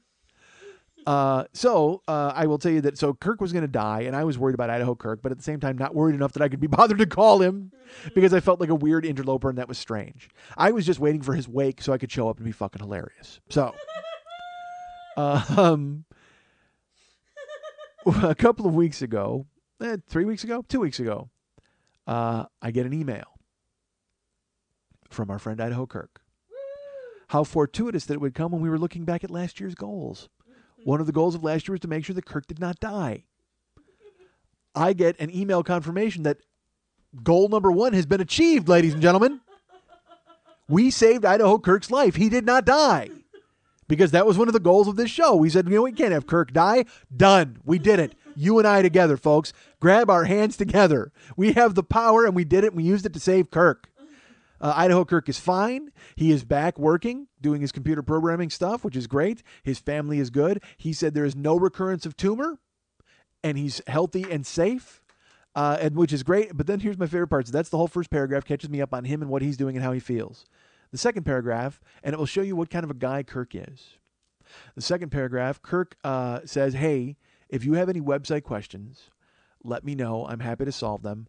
I'm embarrassed and upset about the condition I left your website in last year. I'm so sad about it. And I know that you have a new web person, so if he has any questions, I hope he'll contact me. I can imagine he got a great laugh out of seeing the code for your pop-up, your purchase pop-up, because I wrote that at a time when I wasn't feeling so good." And I just thought in my head, I'm just like, it never ends. It never fucking ends. It doesn't matter what job you have. I'm sure there's a waiter who's like, "Oh my God, I wish I could carry a tray like that waiter." If there's a retail guy, it's like, "Oh my God, I wish I could sell a TV like that guy does." Because with comics, it's all the time. It's like, "Fuck, I wish I wrote that joke," or "I wish I was that good on stage," or "I wish I was that calm." Even computer programmers. This guy almost died. His skull was cracked open, and a fawn wandered in and ate the tumor out of his open brain. And the only thing he can think of is that he may have been laughed at by Farmer Ryan. when Ryan went in to look at the code. As if Farmer Ryan would not understand that Kirk was in the middle of having his brain spin around like a motherfucking slot machine, but he was still pressing to get my website done. His synapses were not firing at all. His brain was fucked. He had like a tumor was eating away at all of the memories that Kirk had of anything, and yet he was still able to cobble together my website. But now a year later, he's embarrassed and wants to apologize for it because he thinks that guy might have laughed at him. It never fucking ends. You made it through, Idaho Kirk. You saw the light at the end of the tunnel, and you avoided it and said, fuck that, Carol Ann. I got life to live. You came back. You're doing your computer work. You're busy. You're holding down the fort in Idaho, which is good. He actually asked me, he's like, I'm hoping that you'll be able to bring the one-man show to Idaho at some point. And he said he told me to come July 4th because there's a big fireworks show, and he was great about it. And then he complimented me on the show. He enjoyed some of the stuff, and he made sure to point out, he's like, you know what, you should make this a clip on YouTube, and this could be a meme. And so he's paying attention, and he listens all the time. And I couldn't be more proud that he stuck around, because I mean, if I was him, I would have fucking left immediately. The second I recovered, the last thing I would have ever done is listen to me again, because I would have brought back all the memories of the brain tumor. Like, it would have thought to me, as I mentioned last year in the episode 1 of year 4, if he had only been using the tweakedaudio.com/40 earbuds, it would have given them that thin protective music shell over his brain. But now he's back and he's using his tweakedaudio.com/40 earbuds, and he learned his lesson because he's alive. And then he went and listened to my voice. I can't even imagine listening, because I mean, it would bring up all of the memories of the time that I got a brain tumor and almost bit my tongue off because I was trying to help this guy with his fucking website. But Idaho Kirk's a trooper. So goal number 1 for episode 1 of year 4, keep Idaho Kirk alive. Achieved. Now we move on to a final boss. Not yet. Now we move on to a second level. Goal number 2 last year for episode 1, year 4, was qualifying for the Fringe Festival in New York. I was doing the one-man show, starting to do it in certain places, and I was like trying to get it involved in the Fringe Festival in New York City, wanted to get accepted by them. Hey, not achieved. Turned down, as a matter of fact. We submitted it, and they were very nice, and they said no. And then get this, folks. A month ago, I get an email from the New York City Fringe Festival telling me thanking me for my entry, and telling me that they'll be letting me know about the 2012 festival within weeks, which was amazing because I didn't enter the festival this year. So in my head, I thought, well, maybe that producer David, who's my friend in New York, I thought maybe he had submitted me under a different name, David Williams, who helped me. I thought maybe he did something like surreptitiously and put so I was going to contact him. Because I was stunned, quite frankly, and then I wound up going out, or I went to bed, because that early email came early in the morning, and then by the time I woke up, I had an email from the New York City Fringe Festival apologizing to me, saying that they had somehow released that message to everyone in their database. Which made me laugh, because I don't even know how long the New York City Fringe Festival has been running. I'm going to assume since the internet. Let's just say since 1990. So that means every person who ever entered for the last 22 years got a note informing them that they were going to be in the festival for fucking April of 2012, which is a clogged festival. I'm not going to lie to you folks. New York's a big place, but I don't see a lot of venues there for that many shows. So that goal was not achieved. So we did not have that happen. We said that we wanted to convert strangers to this show. Not only were we going to go ahead and make the show palatable to all of you people, but we wanted to convert strangers and get them listening to the show and coming to the one-man show. And I'm going to say that's a 50-50 on that one. I'm not so sure how many. Well, bullshit. I say achieved. Because we got new listeners all throughout the year as I did the Adam Carolla show and other shows, and I got people on board listening to me. And I did Paul Gilmartin's Mental Illness podcast, and people went, that guy's fucked up. I need to hear his solo show. So all these people that came on board. And then live, there were people who did not know me who would come to the show and sit through it patiently and politely. And some of them told me afterwards that they liked it. Some of them ran away. There's a girl, I got to say this. There's a girl who came to the DC show, and I know she came because she was checked off the list. And I've not heard from her since. Like, literally, she was someone who would write me with some frequency, and could not wait to come to the show, was excited. And the only thing I can think of is that somehow she caught Idaho Kirk's brain tumor and has been waylaid. Because again, as we know, it's the sound of my voice, folks. I'm the Mary Hart of podcasting. You're fucked. So So yeah, so we did get some. So we lost some people along the way. I won't lie to you. We lost some people along the way as well. But I think we converted enough people to where we can call that achieved. That goal was achieved. Lily nods as she holds an ice pack to her face.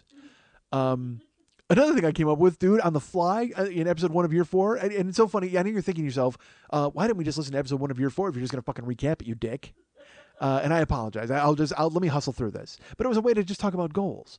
Because another goal that I wanted to do was I was going to fight cancer by going to cancer hospitals and roasting the children.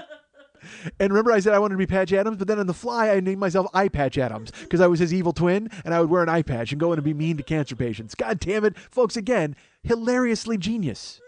Pitch it with me to the Comedy Channel. The Comedy Channel? Yes, let's fly back to 1991 and pitch that to the Comedy Channel. They're gone. Or the Laugh Network. Remember that one? Oh, they were great. No, there's just Comedy Central now. That's because it's all centrally located. If you're looking for comedy, folks, don't go east or west. Don't go north or south. Go central. That's where your comedy's located. I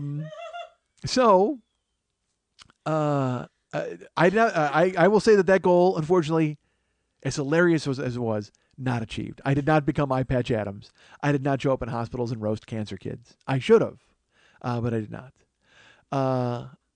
And another goal, and this is funny, actually, if you listen, which you probably will now, because you're like, oh my God, I have to revisit the hilarity of episode 1 of year 4. I'm not going to lie to you folks. I am really dizzy right now. I don't know what the fuck just happened, but my head is like spinning. I need to, that's weird. All right. I feel like I'm moving, like I'm on a boat. There's no earthquake. Are you moving? No. It's just my head. It feels like it's swaying like it's the ear thing, you think? All right. Should we cut this out? No, I think it's fabulous. Sure it is. It couldn't be any worse. And here's one of the goals for year 5. Constantly be in pain in your ear and talk about it on the air. Bring you more and ever descriptive descriptions of what is in my ear and what the fuck happened to my head. Oh my fucking God. What's in my ear? I don't know. Let's play What's in My Ear. It's a new podcast on the Mike Schmidt Podcasting Network. What's in My Ear? Let's play next year. All of year 5 will be What's in My Ear. All right. So, God damn it. That's weird. My head just started moving. But it's not moving. I'm sitting still, but my eyes got all boggy. All right. Boggy? I think I invented a word. I was going to say groggy and foggy and buggy as I yawn. Cut this all out. This is all grim. This all has to go. One of my goals for year 5 is to cut this chunk out. Jesus fuck. I'll tell you what, when I revisit this for episode 1 of year 6, I'm going to sit back and listen and go, oh, remember when I thought I was hilariously genius in episode 1 of year 4? Not so much episode 1 of year 5. But what's funny is I was talking on episode 1, year 4 about the one-man show, and this is honestly a goal that I mentioned, was to turn the one-man show into an actual one-man show and not just me showing up and talking in rooms. That was the goal. Like, that was a goal for year 4, was I was like, yeah, you know what? I'm going to turn the one-man show into an actual show. Like, I'm going to hone it down and make an actual show, and not just me just showing up and babbling in rooms. Even though people sort of like that, but I don't want to do that. I need to make it a real show. I'm going to say that goal, not achieved, ladies and gentlemen. Not achieved. If anything, I actually came to peace with the fact that I am a guy who shows up and just talks in rooms. I decided that's who I wanted to be. Instead of making an actual show that other people could find palatable and strangers could come in and pay a ticket for and see in real life as I sit there with half a mask on my face and I talk about the comedy of the night, I instead decided to just show up and start talking. From the second the fucking wheels of the plane hit the goddamn runway, you can't shut me the fuck up in a strange city. Wednesday through goddamn Saturday afternoon, I am talking and I don't fucking stop. I'm talking about what just happened. I'm talking about what's about to happen. I'm talking about stuff that's happened in the past, folks. I'm talking about stuff that may happen in the future. I will not stop my mouth fucking moving from the second I've got wheels on the ground in a goddamn strange city. So I'm going to say that goal was not achieved. Do we repurpose that goal for this year? Sort of. Sort of, folks. And here's how we do that. I'm going to do the one man, and I'm going to do it in cities. Or towns. Or burgs. Or fuck, if you promise to pick me up in your car and you want to drive around for 3 hours and you got enough gas to do it, I will do the show in your car, motherfucker. If you promise to pick me up and pay me enough, I will drive around with you and we can fucking Melvin and Howard, the entire goddamn trip. Be like I said, like my dinner with Schmitty, it's my drive with Schmitty. Well, just pick me up in a car, pay me, and I will hang out with you for 3 hours and talk. That's why I'm just renting myself out as a voice. I'm renting myself out as a goddamn, you know who I am? I'm like those noise machines that you buy to sleep. Except I'm like a hilarious noise machine. That's what I am. Don't hit snooze on me, motherfucker. I am a hilarious noise machine. That's what I'm going to do. I've decided I'm no longer renting theaters. I'm going to climb into cars with strangers and make them laugh. You ever seen the movie Patty Rocks? That's what it's going to be. There's a movie called Patty Rocks. It was an independent film. It was about two dudes who just drove and talked. That's what I am. We're going to make Schmitty Rocks this year. That's the goal for year 5. Let's make Schmitty Rocks, where I just fucking climb into cars and tape it and talk to people. Holy shit, that's perfect. Fuck renting a theater. I don't have to deal with selling tickets. I just need to sell one fucking ticket. But unfortunately, folks, it is prohibitively priced. If you want me to climb into your car, I have rules. All right, it has to be a nice car. I can't climb into something because I get car sick, folks. I can't be just gobbling Dramamine. I'll fuck up my liver. You've got to have a nice car that doesn't have I don't want to smell any oil or exhaust or anything. It has to be a car it has to be a 2009 model or later. If you're going to pick me up for this show, it has to be a 2009 model or later. And here's another thing: I will not sit in the back seat. This is not driving Miss Schmitty. This is not the way it works. I sit in the front seat with you and I talk to you the entire time. You can't put me in the back and hope that there's a break. Eventually I'll stop talking. Bullshit. I get in the car, I start talking. And by the way, radio's off. Radio is not on. I don't want to compete with the fucking top 40. That's going to be awful.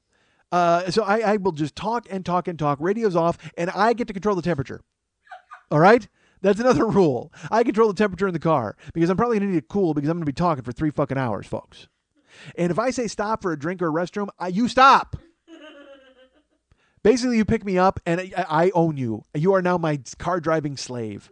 But it's not driving Mr. Schmitty. It's more Patty Rocks. It's Schmitty Rocks. That's what we're making in year 5. Literally, 3 people saw Patty Rocks. Me and the 2 guys in the movie who drove around in the car. That's it. Nobody else saw it. It's like an independent Canadian film. Do you know how rare that is? They don't even have fucking camera or TVs up in that fucking part of the world. You know how you make a Canadian independent film? You call someone in America and dictate it to them over the phone. All right.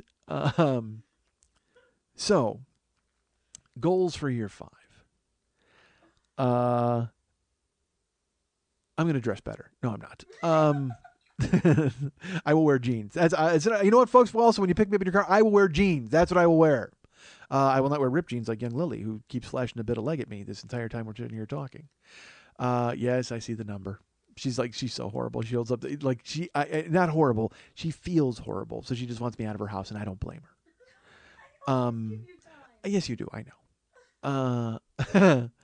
What the fuck was I talking about before I got a legal pad shoved in my face? Rule 5, wearing jeans in the car. You did. You said I know, but when you say it, it sounds so uncharming and awful. Like, I thought it was something great. Like, I was going somewhere with it about wearing pants in the car. And now when you say it, it just sounds so goddamn stupid. Like, folks, I just had my own stupidity. Like, you ever see they always say your life flashes before your eyes? I just saw my entire podcast just flash before my eyes with that one sentence. She's got ice on one side of her face. And she's like, I don't know, rule about wearing jeans in the car. That's what you were talking about, stupid. You were talking about how you had to wear jeans in the car when a guy picked you up to do your one-man show of Schmitty Rocks in his vehicle. Jesus, it never sounded worse. It probably sounded worse because I spent 9 minutes talking about it. She summed it up in 5 words. Jesus Christ, I'm awful. All right. So, folks, but that's my promise. I will wear jeans. You cannot make me, I will not dress up. I have 1 pair of black pants. That's all I have. I have like 1 pair of Dockers. That I wore. I bought them once because I needed them for an audition, and now I have them. So I'll wear them periodically, but I wear them to my shit job because it's like I don't ever want to wear them in real life. So I'll wear them, and Karen calls them my business pants. She's like, oh, you're wearing your business pants. And I'm like, well, there's business tonight. Of course, business is about to pick up. I need to wear my business pants. And I'll tell you this, I've torn the crotch out of my Dockers like 3 times and gotten them fixed. I've brought them to a cleaners and I go, could you sew these? Like sew them up. And the thing is, my Dockers didn't rip on the seam. Like they just exploded. It was like just my cock burst out of him like the alien out of John Hurt's chest. It's like, what the fuck happened in your crotch? And I've had them fixed over and over. So now I need them fixed again because they tore again the other night. And Karen looks at me and she goes, they're just going to say buy new pants. And I said, no, they're Asians. They'll go ahead and sew them. I mean, why would they want to kill the cow? I'm the cow that laid the golden pants. They need me to keep coming in there so they can keep sewing them up and making money off of me, for fuck's sake. They're not going to tell me to buy new pants. Bring them in. I'll bet they reinforce them again. Pretty soon I'm just going to have like fucking lead in this crotch of these pants. Because I refuse to buy more. I just want them fixed. Because Aaron's like, they're just going to tell you to buy new pants. I won't buy new Dockers because I don't look good in Dockers because I'm fat and weird. Like I'm weird shaped. So like when I wear Dockers, you know who I look like to me? I look like SpongeBob's boss. What's his name? Mr. Krabby Patty. That's what I look like. Whenever I put on businessman pants, I think I look like fucking SpongeBob's boss. Like that weird, he's got the tie and he's got those really tiny arms and he's got the square, he has square pants. Fuck SpongeBob. Mr. Krabby Patty has the craziest square pants of all. And then they're just like solid across and then down. And whenever I put on the pants, I feel I look like SpongeBob's boss. So I can't buy any new ones. So instead I just get my battalion of Asians to sew them up. And I will wear these Dockers until the fucking world ends. I don't care. Eventually it'll be the road and I'll be pushing a fucking shopping cart and trying to eat people, but I'll have those goddamn work pants on. I just hope upon my travels I stumble upon an Asian with nimble fingers to sew them up for me. Because I only have my pants sewn by Asians. So that's one of the rules for year 5. I will only wear jeans. Stupid. Here's a rule for year 5. I have to drink something because my mouth is drying out. Hold on. All right, so.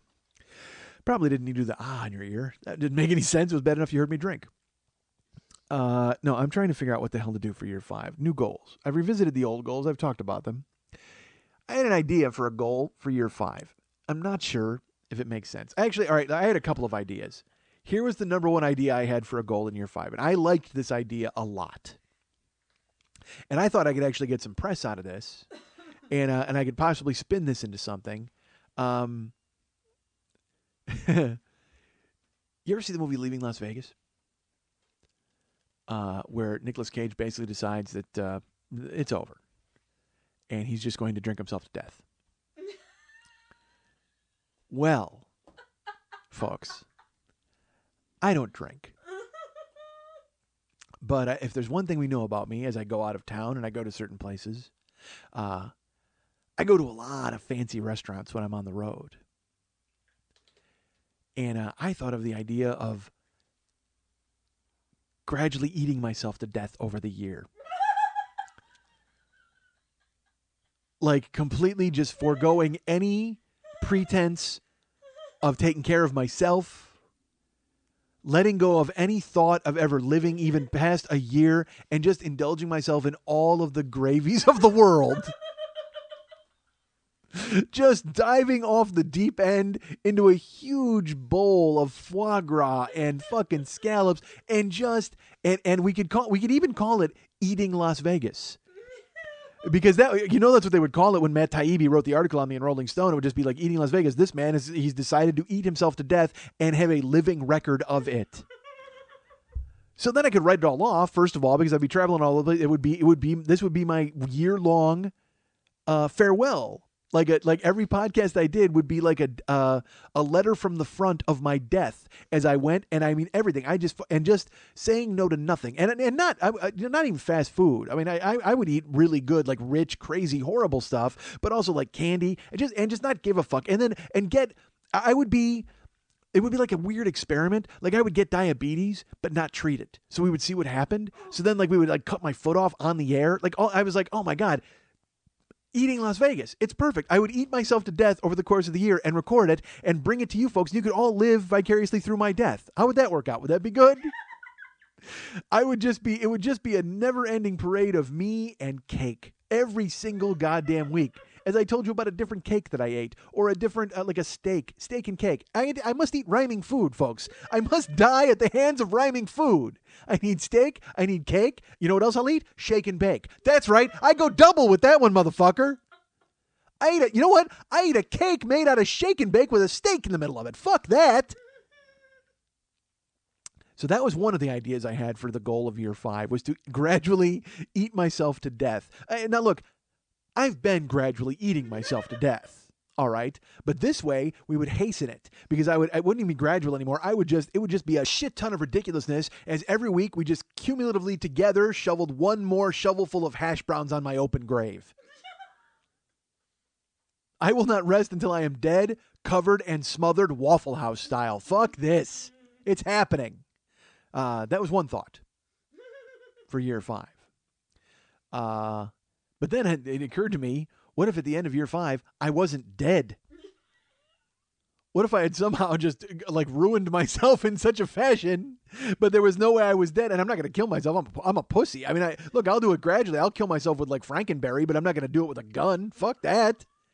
So if at the end of the year, I'm just miserable with no feet, oh my God, how awful is that? This podcast went to hell. That idea right there, that idea alone, just the knowledge, just the thought of me being miserable with no feet, that nips Eating Las Vegas in the bud.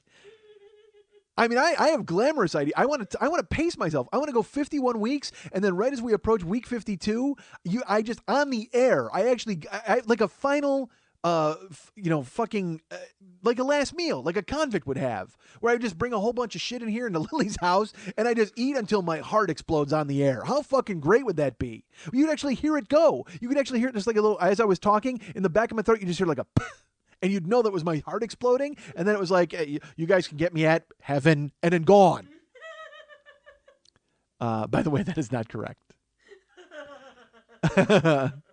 I'm not sure if there is one. I'm pretty sure that they're not going to want me up there as I sit here and advocate my own death via fucking pork chops. So I thought Eating Las Vegas was a pretty funny idea. And to the point where in my head, I can't believe it hasn't been done. I didn't Google it. I mean, I'm sure somebody may have done the short already, but you should have done that, right? Where the fat guy picks, and I bet Elizabeth Shue would be game to do it. Let's get her involved with this fucking podcast. Maybe she gets involved because she's not doing anything. Every time I see her, she's doing, she was in Steve Coogan's movie, and then she was in some web series, like a horror series. Elizabeth Shue is doing nothing these days. Come here and watch me die. Can she cook? If she can cook, she can be a fucking active participant in Eating Las Vegas. I just want to recreate the scene where we get to see her ass as she bends over the kitchen table. Holy fuck. I'll tell you, you know what? That's what I'll just eat ass until I die. That's it. I'll just eat ass until my heart explodes. You want to talk about Eating Las Vegas? Fuck that. That's fine. I'm happy to go out that way. Fuck gravy. All right. So we get Shue involved. Let's get her in here. She could do that. She can hang out, fucking cook. If she can cook, she's right in there. Not only is she guest starring, and it's ironic, but she's also recreating her greatest role. Didn't she win an Oscar for that? I just punched the microphone stand on accident. She may have won an Oscar. Or no, maybe Nicolas Cage won an Oscar. I don't think anybody won an Oscar for that. I know, I think so. I think Nicolas Cage definitely won an Oscar for that. Regardless, that's neither here nor there, because things have fucking gone poorly for both of them since then. Fuck Elizabeth Shue. Can Nicolas Cage cook? I could probably get him in here. That guy's when he's not busy making some movie about a minotaur or whatever the fuck, and literally any mythical creature, you can just walk up to Nicolas Cage and go, "Hey, dude, we've got a movie about a clam that walks. I'm in. What do you pay me? Fuck, I need money. I gotta buy Superman's comb." The fuck is he? Isn't he that guy? He just buys all that ridiculous shit, and you're just like, really? You're gonna buy that? And then he winds up with it, and then all of a sudden everyone's like, "Oh, he's bankrupt." Well, of course he's bankrupt. He's got a fucking garage full of wombat pelts. Jesus fuck. Because he thought there was money in it at some point. I mean, Nicolas Cage and Charlie Sheen were great friends. That'll tell you all you need to know about those two fucking guys. And we just keep shoveling money in their faces. Jesus Christ, here, take this money. Please, take this money. Nicolas Cage and Martin Sheen. Martin Sheen? Don't want to give him any money. Fuck. All right, so we can get Cage on board. I mean, he should just buy me. He's bought so much ridiculous shit. Buy me and then put me in a cage and feed me like a Furby and see if I die. That's perfect. I'm willing to do that. Hey, Cage, let's do Eating Las Vegas, but with you as a sponsor. You're involved and you get me in your fucking your apartment. He doesn't have an apartment. He actually, you know what? He does have an apartment. It's where he keeps all of his previous hair clippings. He's one of those dudes. He's a fucking Howard Hughes weirdo. He's got jars of urine and hair clippings in apartments all over Los Angeles. That's why he's bankrupt, folks. That's why he keeps making these movies about finding a map in Abraham Lincoln's asshole. Jesus Christ, enough. Oh my God, did you hear? The blueprint of the Sistine Chapel is written on the inside of Washington's skull. Shut the fuck up. God damn, stop writing those movies. All right. So that was the goal. I thought eating Las Vegas, and now that we got Shu and Cage on board, I'm not so sure it's not a bad idea. I was thinking, I cashed it out, and I'm like, dude, that's a funny idea, but it could work, but don't do it. It was just kind of depressing for people as they're waiting for your heart to explode. And what if you don't time it right? What if my heart explodes in week 38? Episode 38 of year 5? Then you guys have to listen to clip shows for like 13 weeks. You can't do that. Although, as I've mentioned, if you go back and look, there's plenty of material there for the clip show. Holy fuck, let's just play episode 1 of year 4. It was hilariously genius. Pitching it tomorrow. So, eating Las Vegas sounded feasible and fun.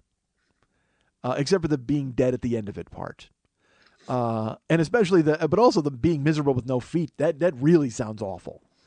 I can't have that happen. So I thought of goals for year 5, and I have them. They're solid. I've been planning them actually for a while. I've talked to some people about it.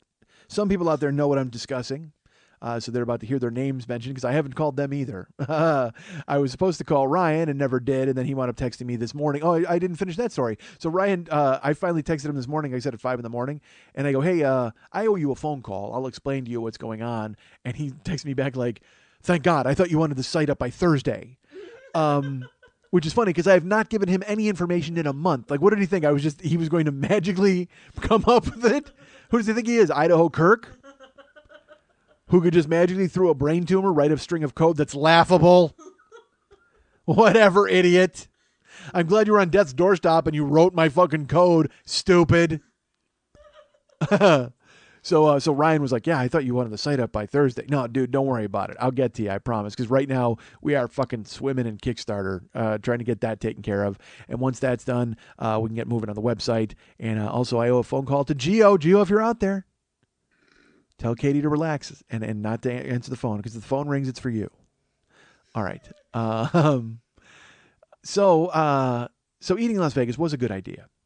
Still is. So let's put it this way. I don't want to completely table the idea of eating Las Vegas. If I can get Elizabeth Shue and or Nicolas Cage on board, I am all for the eating Las Vegas idea. However, conditional on their absence, I don't think I will be going forward with that plan. I still have it in my back pocket, though. If anyone out there has a connection with Cage or Shue and can get them involved, I will do that idea. But instead, I had this idea for year 5. And like I said, I've talked to some people about it. I've gotten through it. And look, we've talked about this sort of in the past before. We had the Sadcast in year 1. And we implemented Rocky with a blog when we built the website. And I was going to start working out and all these things were going to happen. And we've all made these promises before because we make lies to ourselves and our friends and our podcast listeners. All of us out there lie to our podcast listeners, don't we? But you know the saga. In the past 7 months, I actually lost weight. I wound up losing like 60 pounds by the end of it. And then my hair started falling out. And I started panicking about that. And so I started to eat protein shakes, which if you're not working out, that's really a bad idea. You're eating like 100 grams of protein at once with a bunch of fruit. And it's like eating a sundae. Really, it's like eating a sundae. Especially when you're not working out. If you're working out, again, if the furnace is hot enough, you can burn off whatever the fuck you're putting in it. Well, I wasn't working out at all. So I lost about 60 pounds from July until December. And from December now until March, I've put about 35 of it back on. All right. So we're still at a negative 15, which is good. Or no, negative 25. But not good as I'm trending back up. So here's the idea for year 5, folks. And this is going to happen. I've talked to other people about it. Our friend Casey in Portland was involved in this idea. I actually approached her about it 2 months ago. And once I got through eating Las Vegas and decided that was not the way to go, this is the way to go. Year 5, folks, at the end of year 5, I am going to be a fucking animal. An animal. Like I'm going to change everything about me. And things are changing about me anyway. All right, my life is changing. It's in flux. All of our lives are in flux. But my life's changing so much so to the point that It's funny. I've been doing the one man for a year. And I even disagree with some of the narrative inside the one man. Like the one man was very much about me and who I am as a guy and mistakes I've made and things I've done and the things I continue to do. Well, I've changed a lot of that. So it feels almost disingenuous when I bring it to life on stage because I go, I don't really feel this way anymore. So I'm trying to figure out a way around that because that's hard. Because the show is a living entity and it changes all the time. What I plan on doing is working out with a trainer. I start Friday.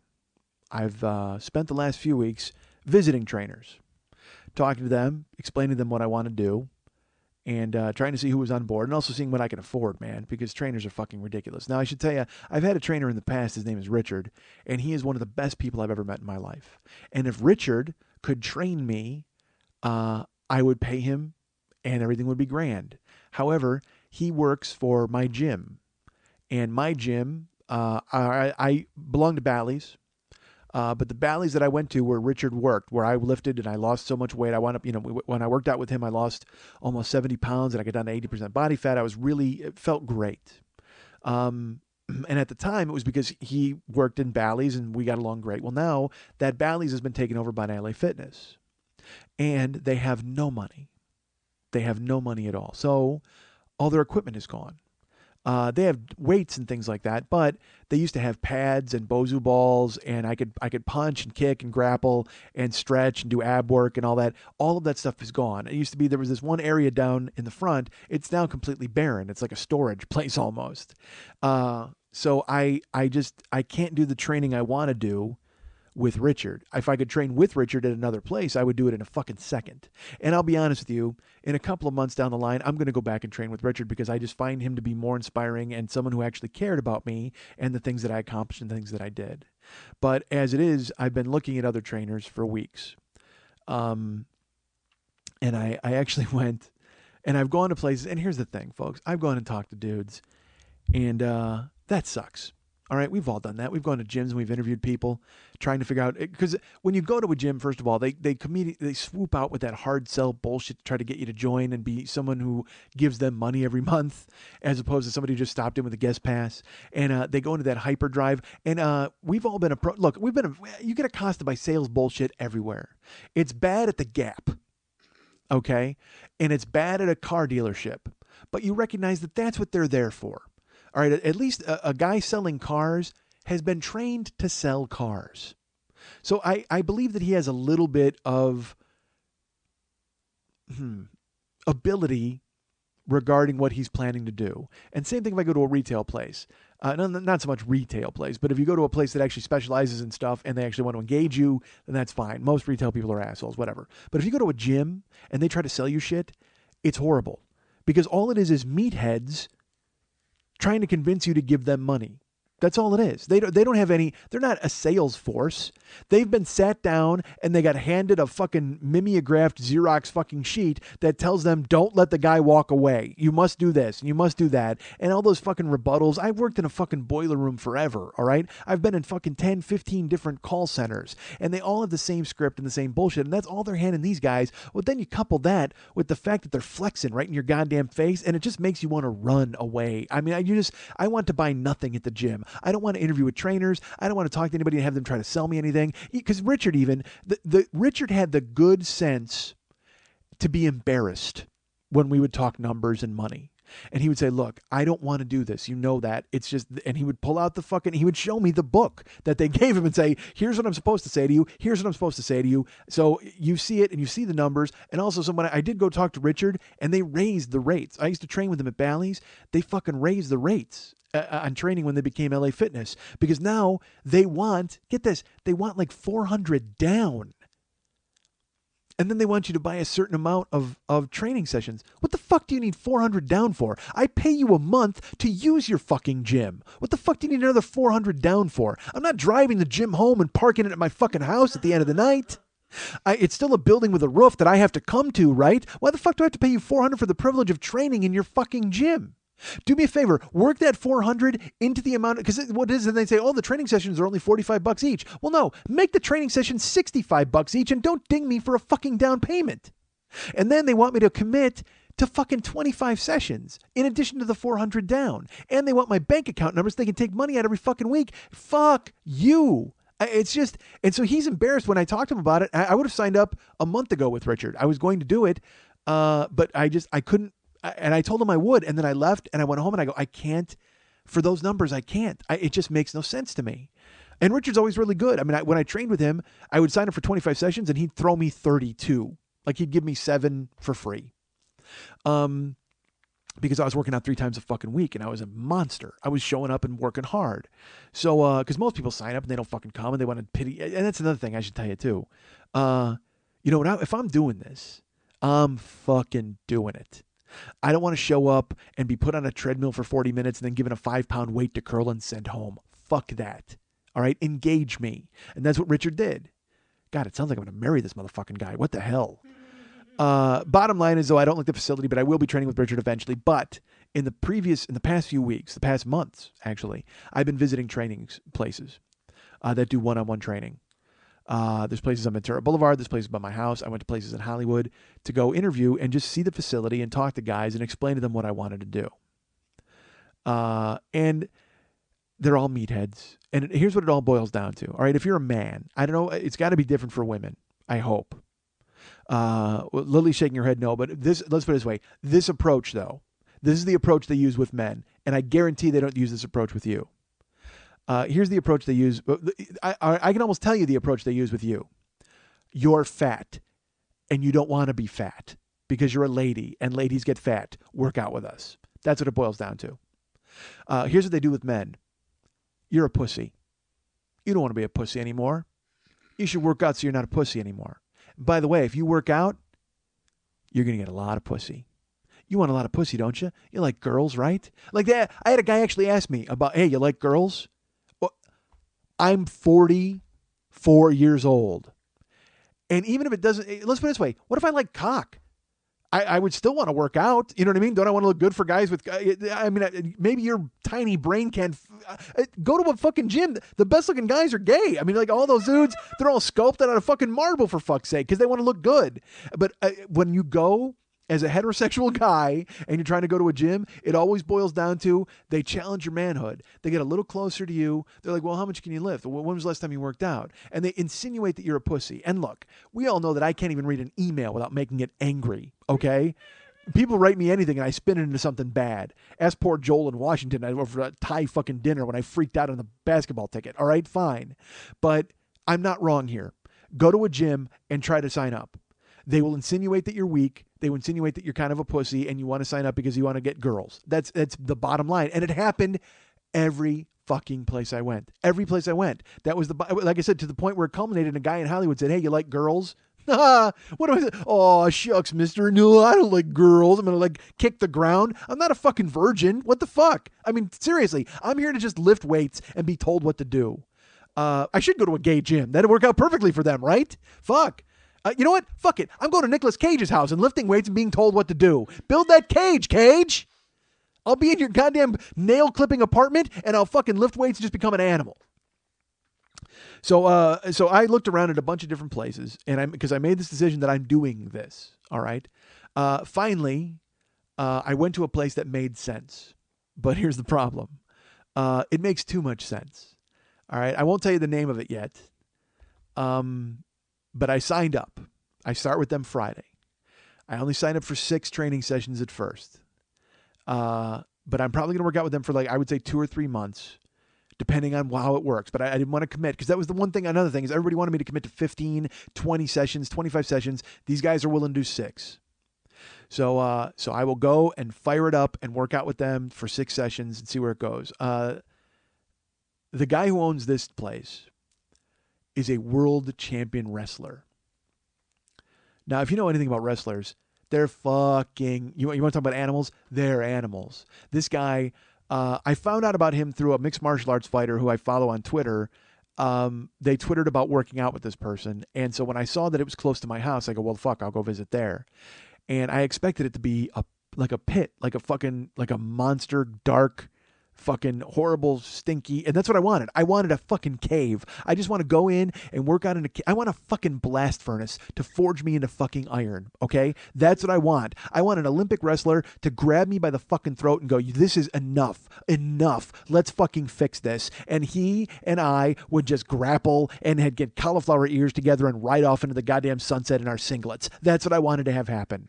So that was the idea. I said, I'm going to go. This guy, he's from Turkey. This guy's from Turkey, and he literally won the world championship in wrestling. And not he didn't score a pile driver on the Undertaker. I mean real fucking wrestling, like that crazy. Because when I was a kid, man, wrestlers were they were nuts. Like they would put on 9 garbage bags and a sweatsuit and run around to drop weight. Like when it was like those fucking crazy dudes. And he's been doing it since he was like 9. He's been a fucking amateur wrestler, and he won a world championship as an amateur wrestler. And he's from Turkey, so the guy's eating mice. I mean, he's all fucked up, right? So I'm like, he's a wrestler. He's got a world championship. He's fucking eating rodents. I'm in. This is the guy I want. And then he started. So I started following him on Twitter. He puts out these motivational things every week on YouTube. He'll just put them out occasionally. It's not like there's any regular schedule. He'll put out 1 or 2. And when you watch them, they're so great because it's literally just him in his backyard. And sometimes he's got, just like a fucking sunglasses. And he's like, hey, you want results in your life, right? Don't you want results in your life? You hold the key. You control your results. Like he's saying that weird Tony Robbins bullshit. It's like if Tony Robbins was Dracula. All right. And he was in his backyard and he decided to give you a fucking speech about what was and wasn't right. And it's so funny because one of them I saw, he was swearing like a motherfucker in this fucking speech. But then in the next one I saw, he's giving a speech. He didn't swear. And he goes, and a lot of people, this is the end of the clip on YouTube. And he goes, a lot of people were upset about my language in my last video. So just fucking get off your ass and do something about it. He just drew a line in the sand of the entire internet, this guy. He's just going to get his fucking Turkish singlet on and stand in his backyard and fight everybody who shows up. And I'm like, God damn it, I'm first in line. Let's do this, Leo. So I made an appointment to go to the gym, and he started the bullshit right away on the phone, and it pissed me off. He's like, come dressed for a workout. No, I don't want a free workout. I'm a grown man. I want to come in and find out how much it is. That's all I give a fuck about. I need to find out how much it is, so if I can do it, I will do it. I'm committed to do it. You don't need to see me do jumping jacks.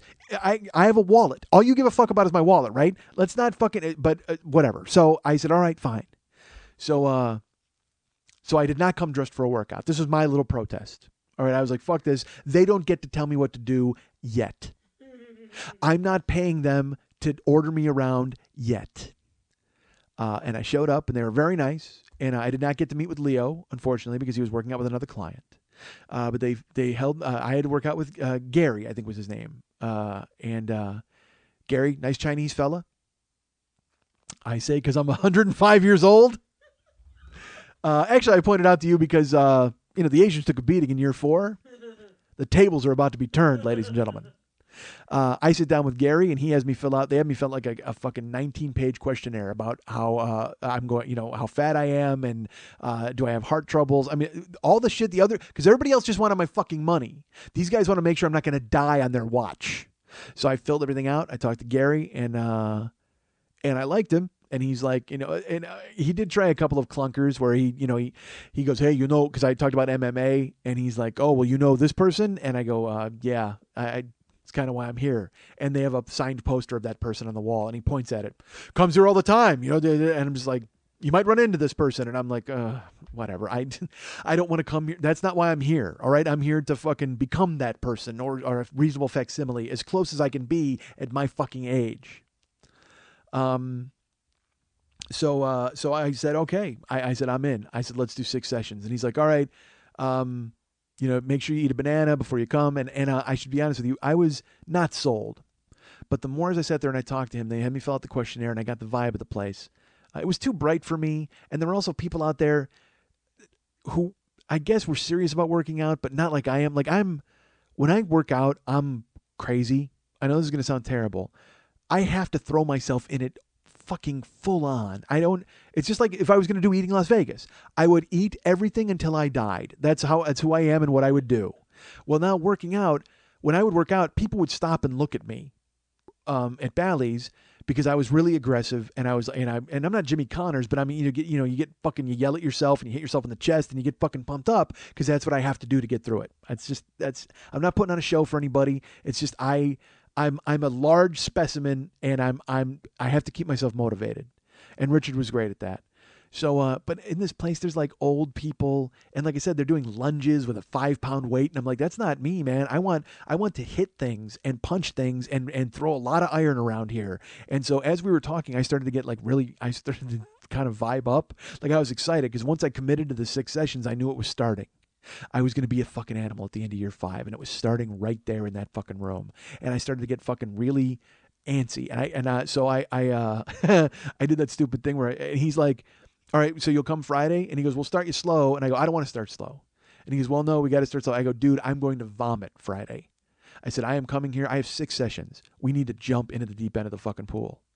And he's like, all right, you're going to throw up on Friday. I said, good, let's do it. And I fucking hit myself in the chest like an idiot. And he's like, all right, good. I'm looking forward to it. I said, great, I'll be here Friday.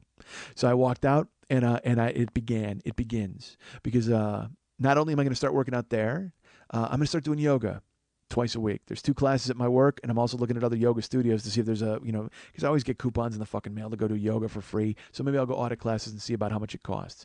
Again, this is going to get pricey, and I'm not excited about that, but I have to do something because I am fucking spiraling. And again, at 44, I spiraled at 35, I spiraled at 37, I spiraled at 40, and now I'm spiraling again at 44, and it can't happen. It can't happen. Fuck that. I will be a monster at the end of year 5. I mean, just a fucking animal. Here's the plan. September 8th, in fact. I'm going to be in Portland, Oregon. Now, am I doing the one man? I'm not sure. The reason I'm going to Portland September 8th, folks, is I am going to participate in something called the Warrior Dash. Someone told me about it. Casey is a listener in Portland, and she mentioned it to me. And I wrote her a note. I said, I want to talk to you on the phone about this, because she's a mudder. Like, she runs in those extreme things and does all that sorts of stuff. And so she was like, you should really try to think about doing that. I don't know what led her to think that. And I think I actually mentioned it in year 4. It made me laugh. But the more I thought about it, the more I went, you know what? Fuck this. I'm going to do this. I can do this. And I think we all know I can't do this, right? We all know I can't do this. I can't do it, certainly not now, not as Mike Schmidt is constituted right now, but after fucking 5 months in Cage's cage, lifting weights and drinking out of a water bottle and running a goddamn giant habit trail wheel, because believe me, if anybody in the world owns a giant human-sized hamster wheel, it's Nicolas fucking Cage. So he's got to just get involved and lock me up for this. Damn it, Cage! You own everything else. Buy a guy. Buy me. Turn me into something. So this thing, I said I could do this. It's a 5K. I think, I don't know if it's a 5. I don't know what the measurement is. It's a fucking, I know it's a 3M. That's all I know. It's 3 miles. So we'll say it's a 3.11 M. And the fucking website, I think it's warrior-dash.com. Just Google it.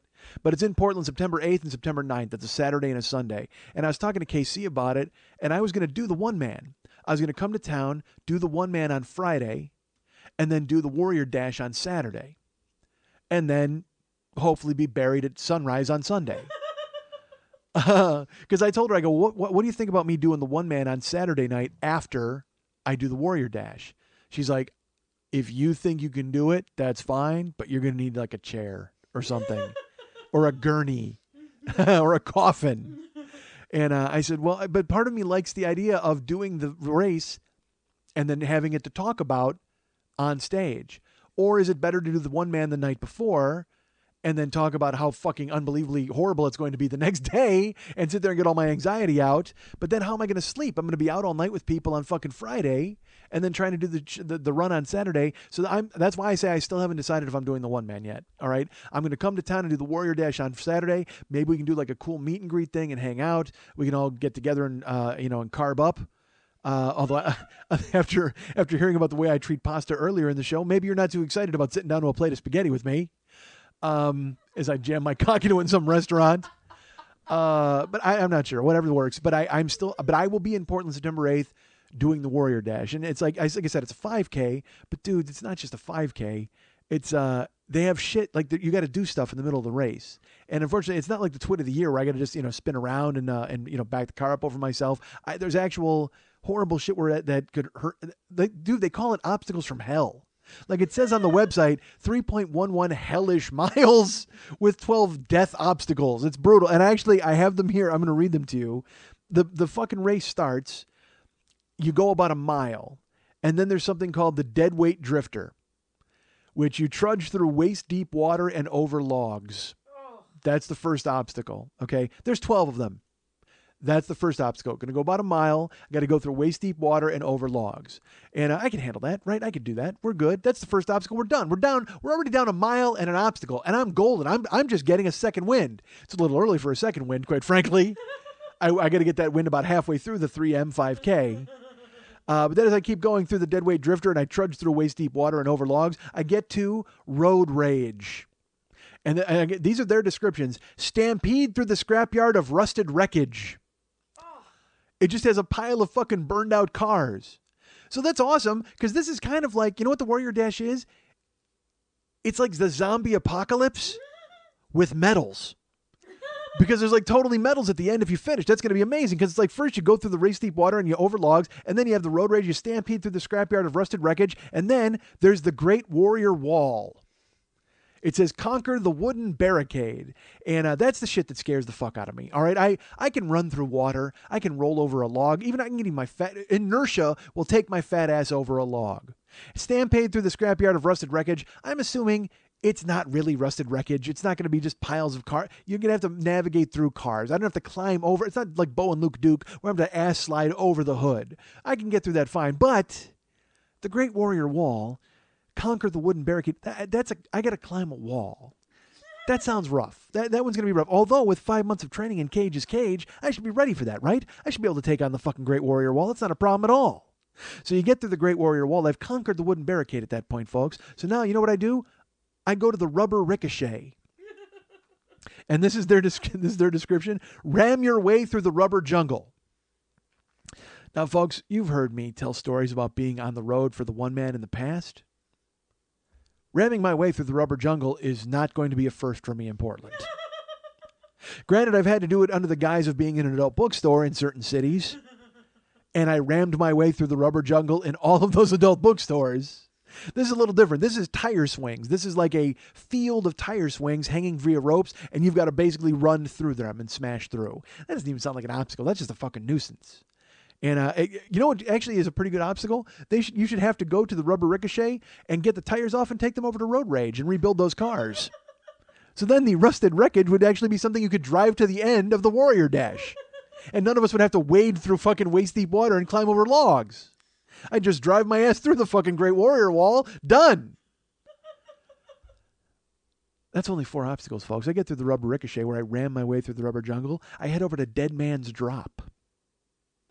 It's another thing where I have to climb to the top of it. And this is exactly what it is. Climb to the top and over the unhandy hurdle. I don't know how many handy hurdles there are going to be in this race.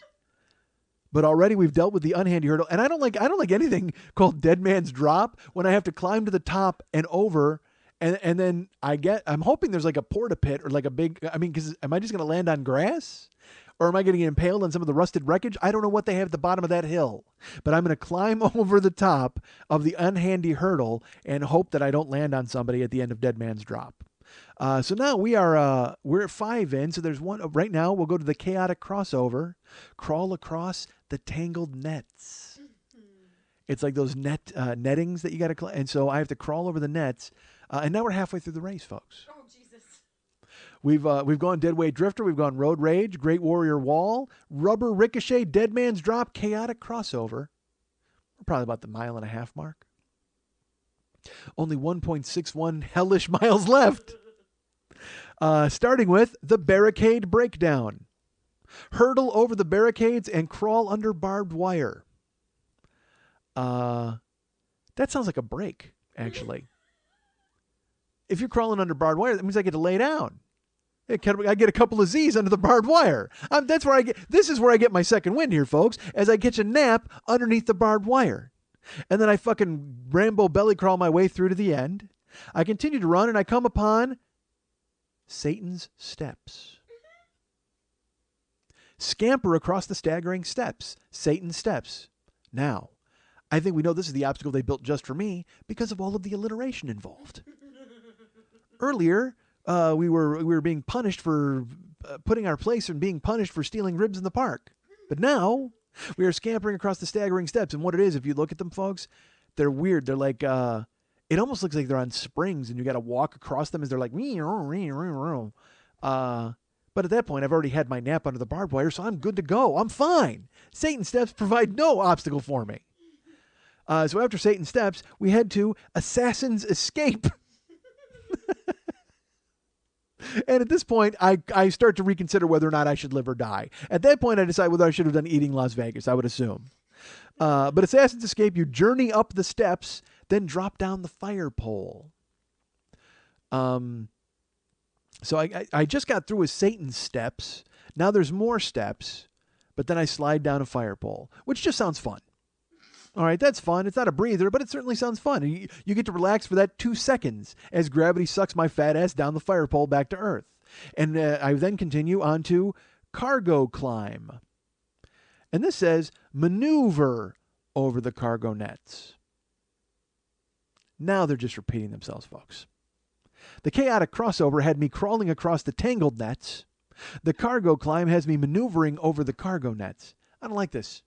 I don't know who's in charge of the Warrior Dash, but I think you fire him. Get the guys from Survivor to build some obstacles, for fuck's sake. They build a bunch of crazy shit every year. This guy's just got nets upon nets upon nets, and then he took his old jalopy and took the tires off of it and made 2 obstacles out of it. Fuck that Warrior Dash guy. We need you more on point. After the cargo climb, we head to, now we're almost finished now. All right. This is the second to last obstacle of the race. It's Warrior Roast. Leap over the warrior fires. Now, folks, I have just crawled over netting twice. I've climbed down a fire pole, or slid down anyway. I've slept under barbed wire. I've trudged through waist-deep water. I've gone through Satan's steps. I've climbed 2 walls. Now you want me, with no strength left in my legs, you want me to leap over fire pits? I can only assume that what's burning in those pits is the bodies of those who didn't have the strength to leap the pits. It is just a never-ending bonfire raging with the bodies of the consumed, of the people who were a little gassed and didn't have that extra oomph of the end, who weren't smart enough to get a nap under the barbed wire. It won't be me, folks. I will leap over the warrior fires without a problem, because I've already caught 40 winks underneath the barbed wire. But people who are still tired and staggering, they go right into the pit and I leap over their burning skin. Heading for the final obstacle of the entire race, folks. And this is actually pretty fortuitous. It's Muddy Mayhem. And it says, scramble beneath barbed wire as you near the finish through piles of mud. And I think they did this smartly because if you don't leap over the warrior fires and you wind up with 3rd-degree burns, it is best to scramble through the cool mud to calm yourself down and try to get the infection to stop blistering. So you go under barbed wire at the Muddy Mayhem, you scramble under the barbed wire through the mud, and then you're finished, folks. Deadweight Drifter, Road Rage, Great Warrior Wall, Rubber Ricochet, Dead Man's Drop, Chaotic Crossover, Barricade Breakdown, Satan's Steps, Assassin's Escape, Cargo Climb, Warrior Roast, Muddy Mayhem, and done. Portland, Oregon, September 8th, the Warrior Dash. I will be there participating in that race, folks. I will be training hard, very, very hard, 2-3 times a week with a trainer. And then here's my plan, folks. Every day for the month of April, I will go to the gym and I will run a mile. And then May, I will run a mile and a half. And then June, every day I will run 2 miles. And then July, I'll run 2.5 miles. And that will get me to August, where I'll be running 3 miles a day in the gym. Every single day, in addition to doing the training 3 times a week and doing the yoga twice a week. To get ready for September for the Warrior Dash. And then I will do the Warrior Dash with our friend KC in Portland, hopefully doing the one-man as well. But probably just doing the Warrior Dash and hoping not to die. But I think that I can do this. I'm excited about it. And here's my plan, because that's about halfway through the year, September. Well, they do the Warrior Dash in all sorts of different locations at all sorts of different dates. There's plenty of dates in 2012. Well, year 5 ends next April. episode 52 would actually be April 4th. And then we'd have the week off afterwards. And if I'm doing a year 6, it will start the following week. My plan is to do the Warrior Dash in September and then keep hitting it hard. Keep working out, keep lifting, yoga, training, just changing my life, changing who I am fundamentally as a person, changing what I do. And then there has to be another Warrior Dash in April of next year. So I want to come back and do a second Warrior Dash closer to the end of this year and see how much of an improvement I've made on my time. See what I've been able to do, what I've been able to fix, what I've been able to change, and what kind of shape I'm in. And I plan on kind of bringing all of you with me on this. You don't have to, I guess, but it's going to be the focal point of year 5. I mean, it's going to be a lot of talk on the show about it. I plan on doing a lot more blogging about it when I get Ryan involved and getting the website back up and running. I will be tweeting my weight. I actually looked into getting a scale to where it actually does Wi-Fi. I don't think I'm going to do that, though, because who the fuck cares? Nobody cares. But I will be weighing in. Friday, I'll be getting like measurements and body fat and all that bullshit, and I'll tell you about it next week. And again, if you don't want to follow my progress regardless, there will still be funny. There hasn't been so far, but there will be funny in the show that you can follow in addition to me having all these other things happen. But, I'm doing it for me, I guess, probably. It's certainly not for you. You don't give a fuck whether I lose weight. You probably, honestly, if I was doing it for you, I'd do Eating Las Vegas. Because wouldn't that be more fun? Wouldn't you rather hear me eating fucking barbecue every goddamn week instead of talking about lifting and running and, oh my God, my foot hurts? You don't want to fucking hear that. I should just change the name of the show to, oh my God, my foot hurts. Honestly, I can see the future coming. I can see that what's going to happen. But if you want to go along on this with me, that'd be great. I'd appreciate it. But that's my plan, man, is I am going to be forged out of motherfucking iron at the end. And I've said it before, and you've heard it before, and we've all made promises to ourselves before. But I got to do it, or I'm going to die. And so that's why I thought it was so funny to say that the extremes were literally choose to die at the end of this year or choose to live. And I choose to live. And I hope you'll help me, man. I mean, because I told you guys, I don't do anything well. Yeah, all I do, I do all of this to hear from you guys. I don't make any real money from this. We do whatever we can. But I've said it before. I get paid in kudos. That's it. That's what I do best. You know what I do best, folks? Is I get compliments from you guys and I bask in them. That's it. That's the best thing I do. And well, it's not really the best thing I do. The best thing I probably do is talk. That's probably the best thing I do. And then second would be getting kudos from you guys. That doesn't seem like a complete list at all. That sounds awful. Literally, you know what? I do. There's 3 things I do well in the world. That's it. I talk, I get compliments, and I eat pussy. That's it. That's the 3 best things I do in the world. And what do all of them have in common? I need all of you to be involved. Well, maybe not all of you to be involved on one of those. Hold on a second. That didn't make any sense. It made sense on its way out, but it doesn't make sense now. Regardless, I need someone else involved in all of those activities in order for them to pay off. So I don't do anything well on my own, all right? I need somebody else to constantly be involved, particularly with the 3 things I do best in the world. And I hope that you guys will be there. Certainly, let's put it this way. I hope you'll be there for the compliments part, and I hope you'll be there for the talking part. As for the third one, that's still in play. We'll see how that works out. We'll see how, if I'm forged out of iron at the end of this, maybe the line starts. Who knows? All I know is I'm going to get there, and I hope all of you will fucking come with me. You guys can get me at MikeandMikeSchmidtComedy.com. You can be my friend at Facebook.com/the40yearoldboy. You can follow me at Twitter.com/the40yearoldboy. On Twitter as well, you can follow our friend Lily Von Stupp on 2 different accounts, Twitter.com/Lily Von Stupp or Twitter.com/MNTs. You can be her friend at Facebook.com/Lily Von Stupp. And if you want to write her a personal note, if you want to reach out to her, folks, and find out exactly what side of her face is hurting more at this moment, you can write her at Lily at burlesque411.com. That's Lily, Lili, at burlesque411.com. His name is Jake Bilbrey.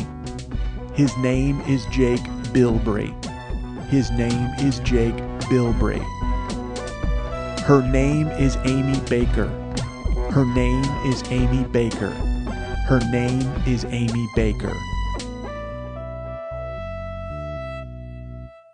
Want to remind you folks about the Monday Night Teas every Monday night at the 3 clubs on Santa Monica and Vine. Yes, it continues even in year 5.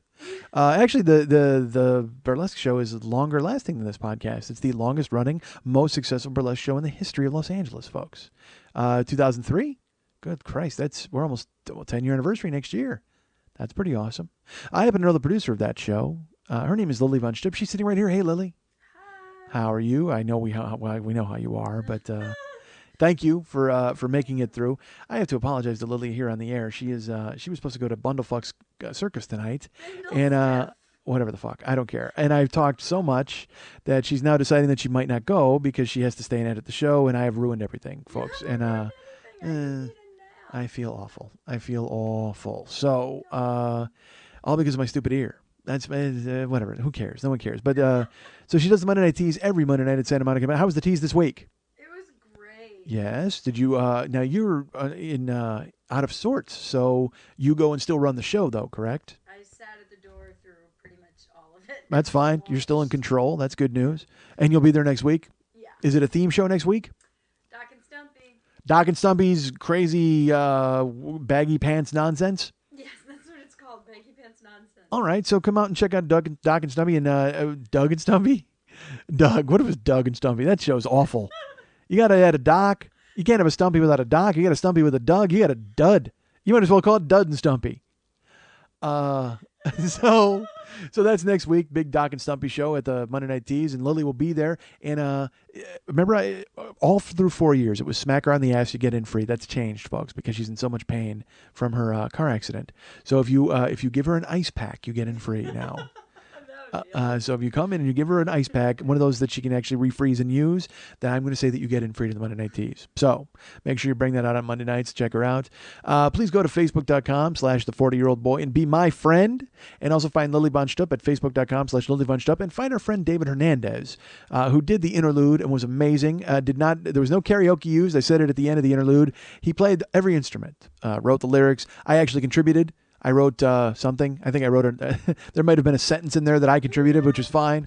But I was excited, and I was so happy that you guys were so responsive and you enjoyed it because Mex works his ass off, man. I mean, he's so good at what he does.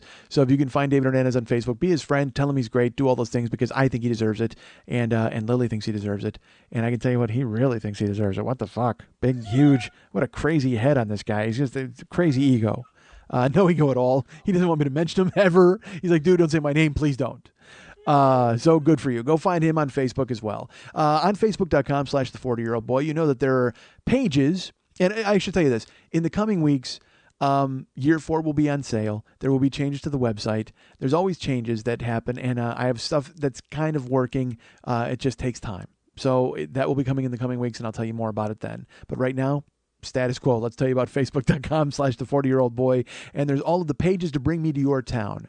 There's pages to bring me to San Antonio, Texas, and to bring me to London, and to bring me to Fresno. All those pages are open. And so go ahead and sign up on those pages if you think that you would buy a ticket to the show so then I get an idea of what the momentum is in that city, and I can go ahead and book a show in that city. I have shows right now that you can come and check out. April 27th, at Big Dog Theater in Cleveland. Hey, Cleveland, let's buy some tickets. That would help me out. Kickstarter and stuff was all funded and taken care of, but still, I don't want to go into an empty mausoleum-type building, at least not until the end of the year when I'm at the Warrior Dash and they're taking me off to my own crypt. So buy some tickets for Cleveland. It's April 27th at Big Dog Theater. Tickets are available at brownpapertickets.com. Show starts at 8 o'clock on Friday, April 27th. Also, June 1st, I am in Boston, Massachusetts at the Cambridge YMCA Theater. June 1st in Boston. Tickets are available at brownpapertickets.com. Go ahead and pick up tickets to that show, please. June 15th in Kansas City, Missouri at the Westport Coffee House, I think off the top of my head. I hope it is. Regardless, go to brownpapertickets.com and search my name and search Kansas City, and you'll find tickets available for Boston on June 1st, Cleveland on April 27th, and also Kansas City on June 15th. And you're probably thinking, Mike, are you ever going to bring the one-man show to other cities?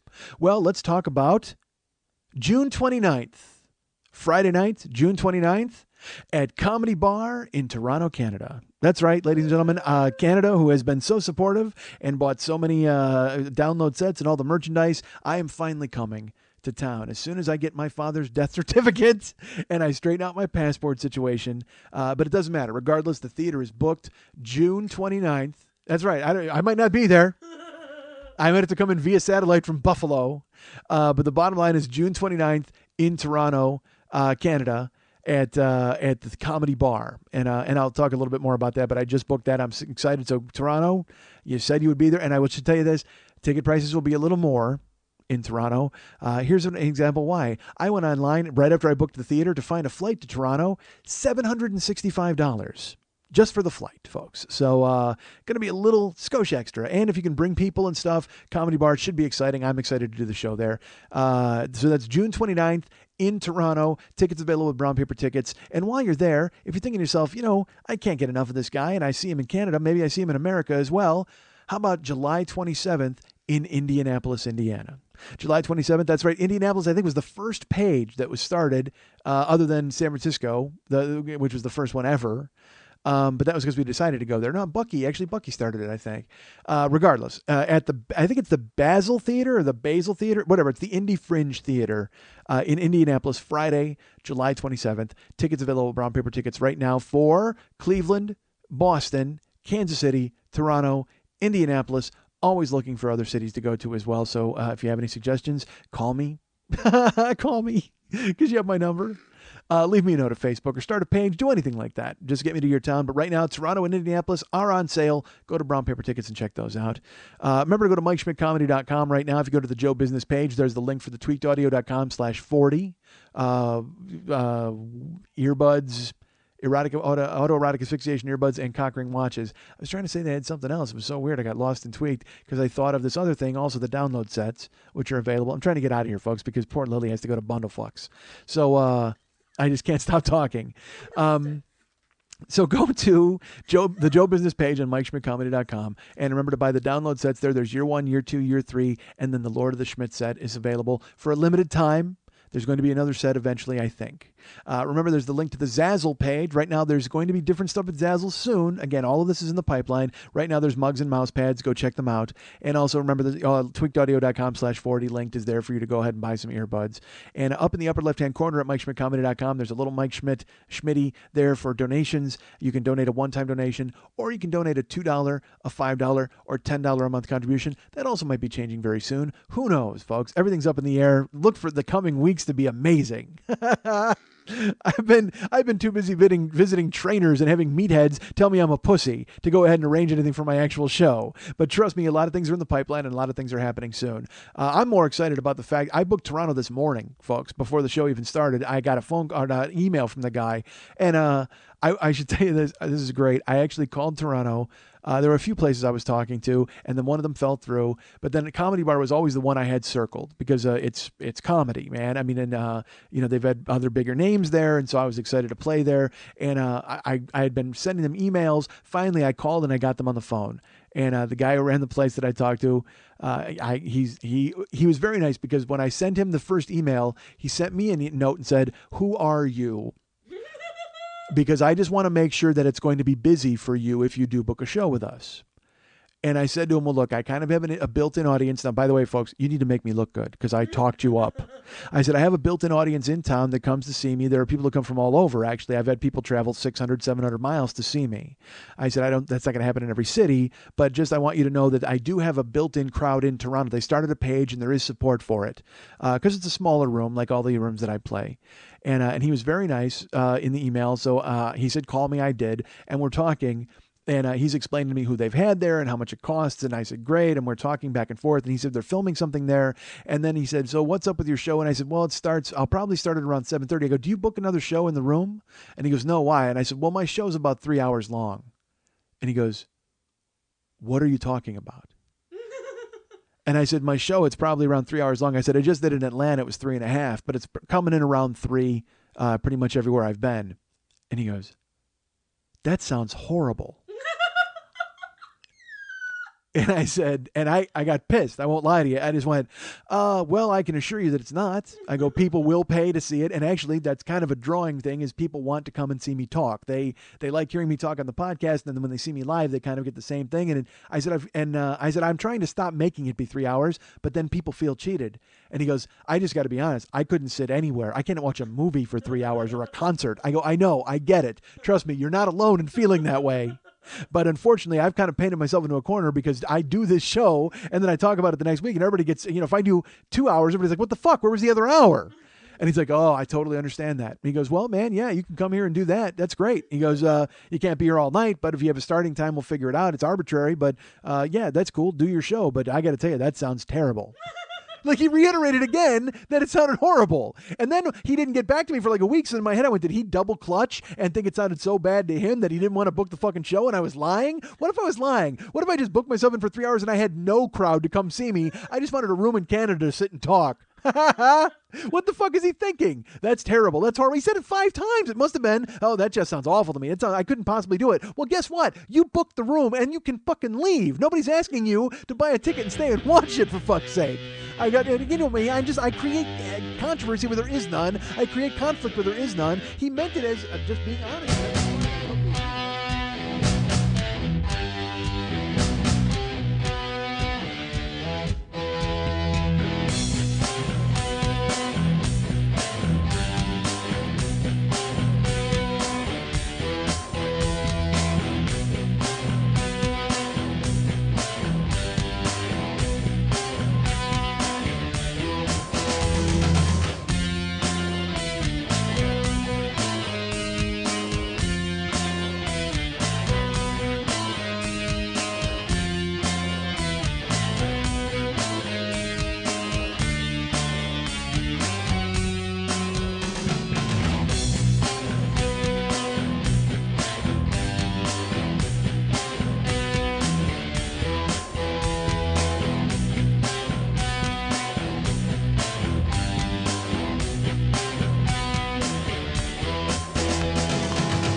Because I have a tone.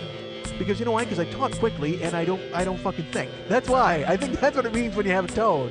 Is you don't fucking bother to care what comes flying out of your goddamn mouth. I try to grow the show and I want people to get on board and they're like, I listen to it and you talk too fast. Really, I talk too fast. How the hell else am I supposed to cram all of this into a small 3-hour window?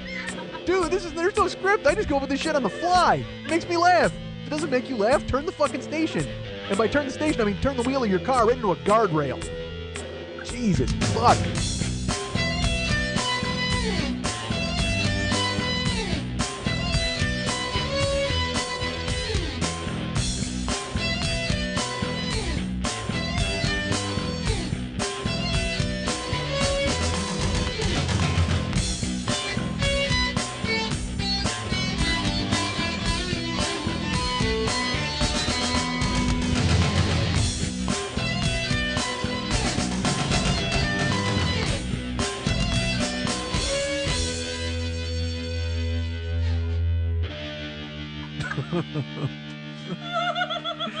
Hey, where are you going, boy?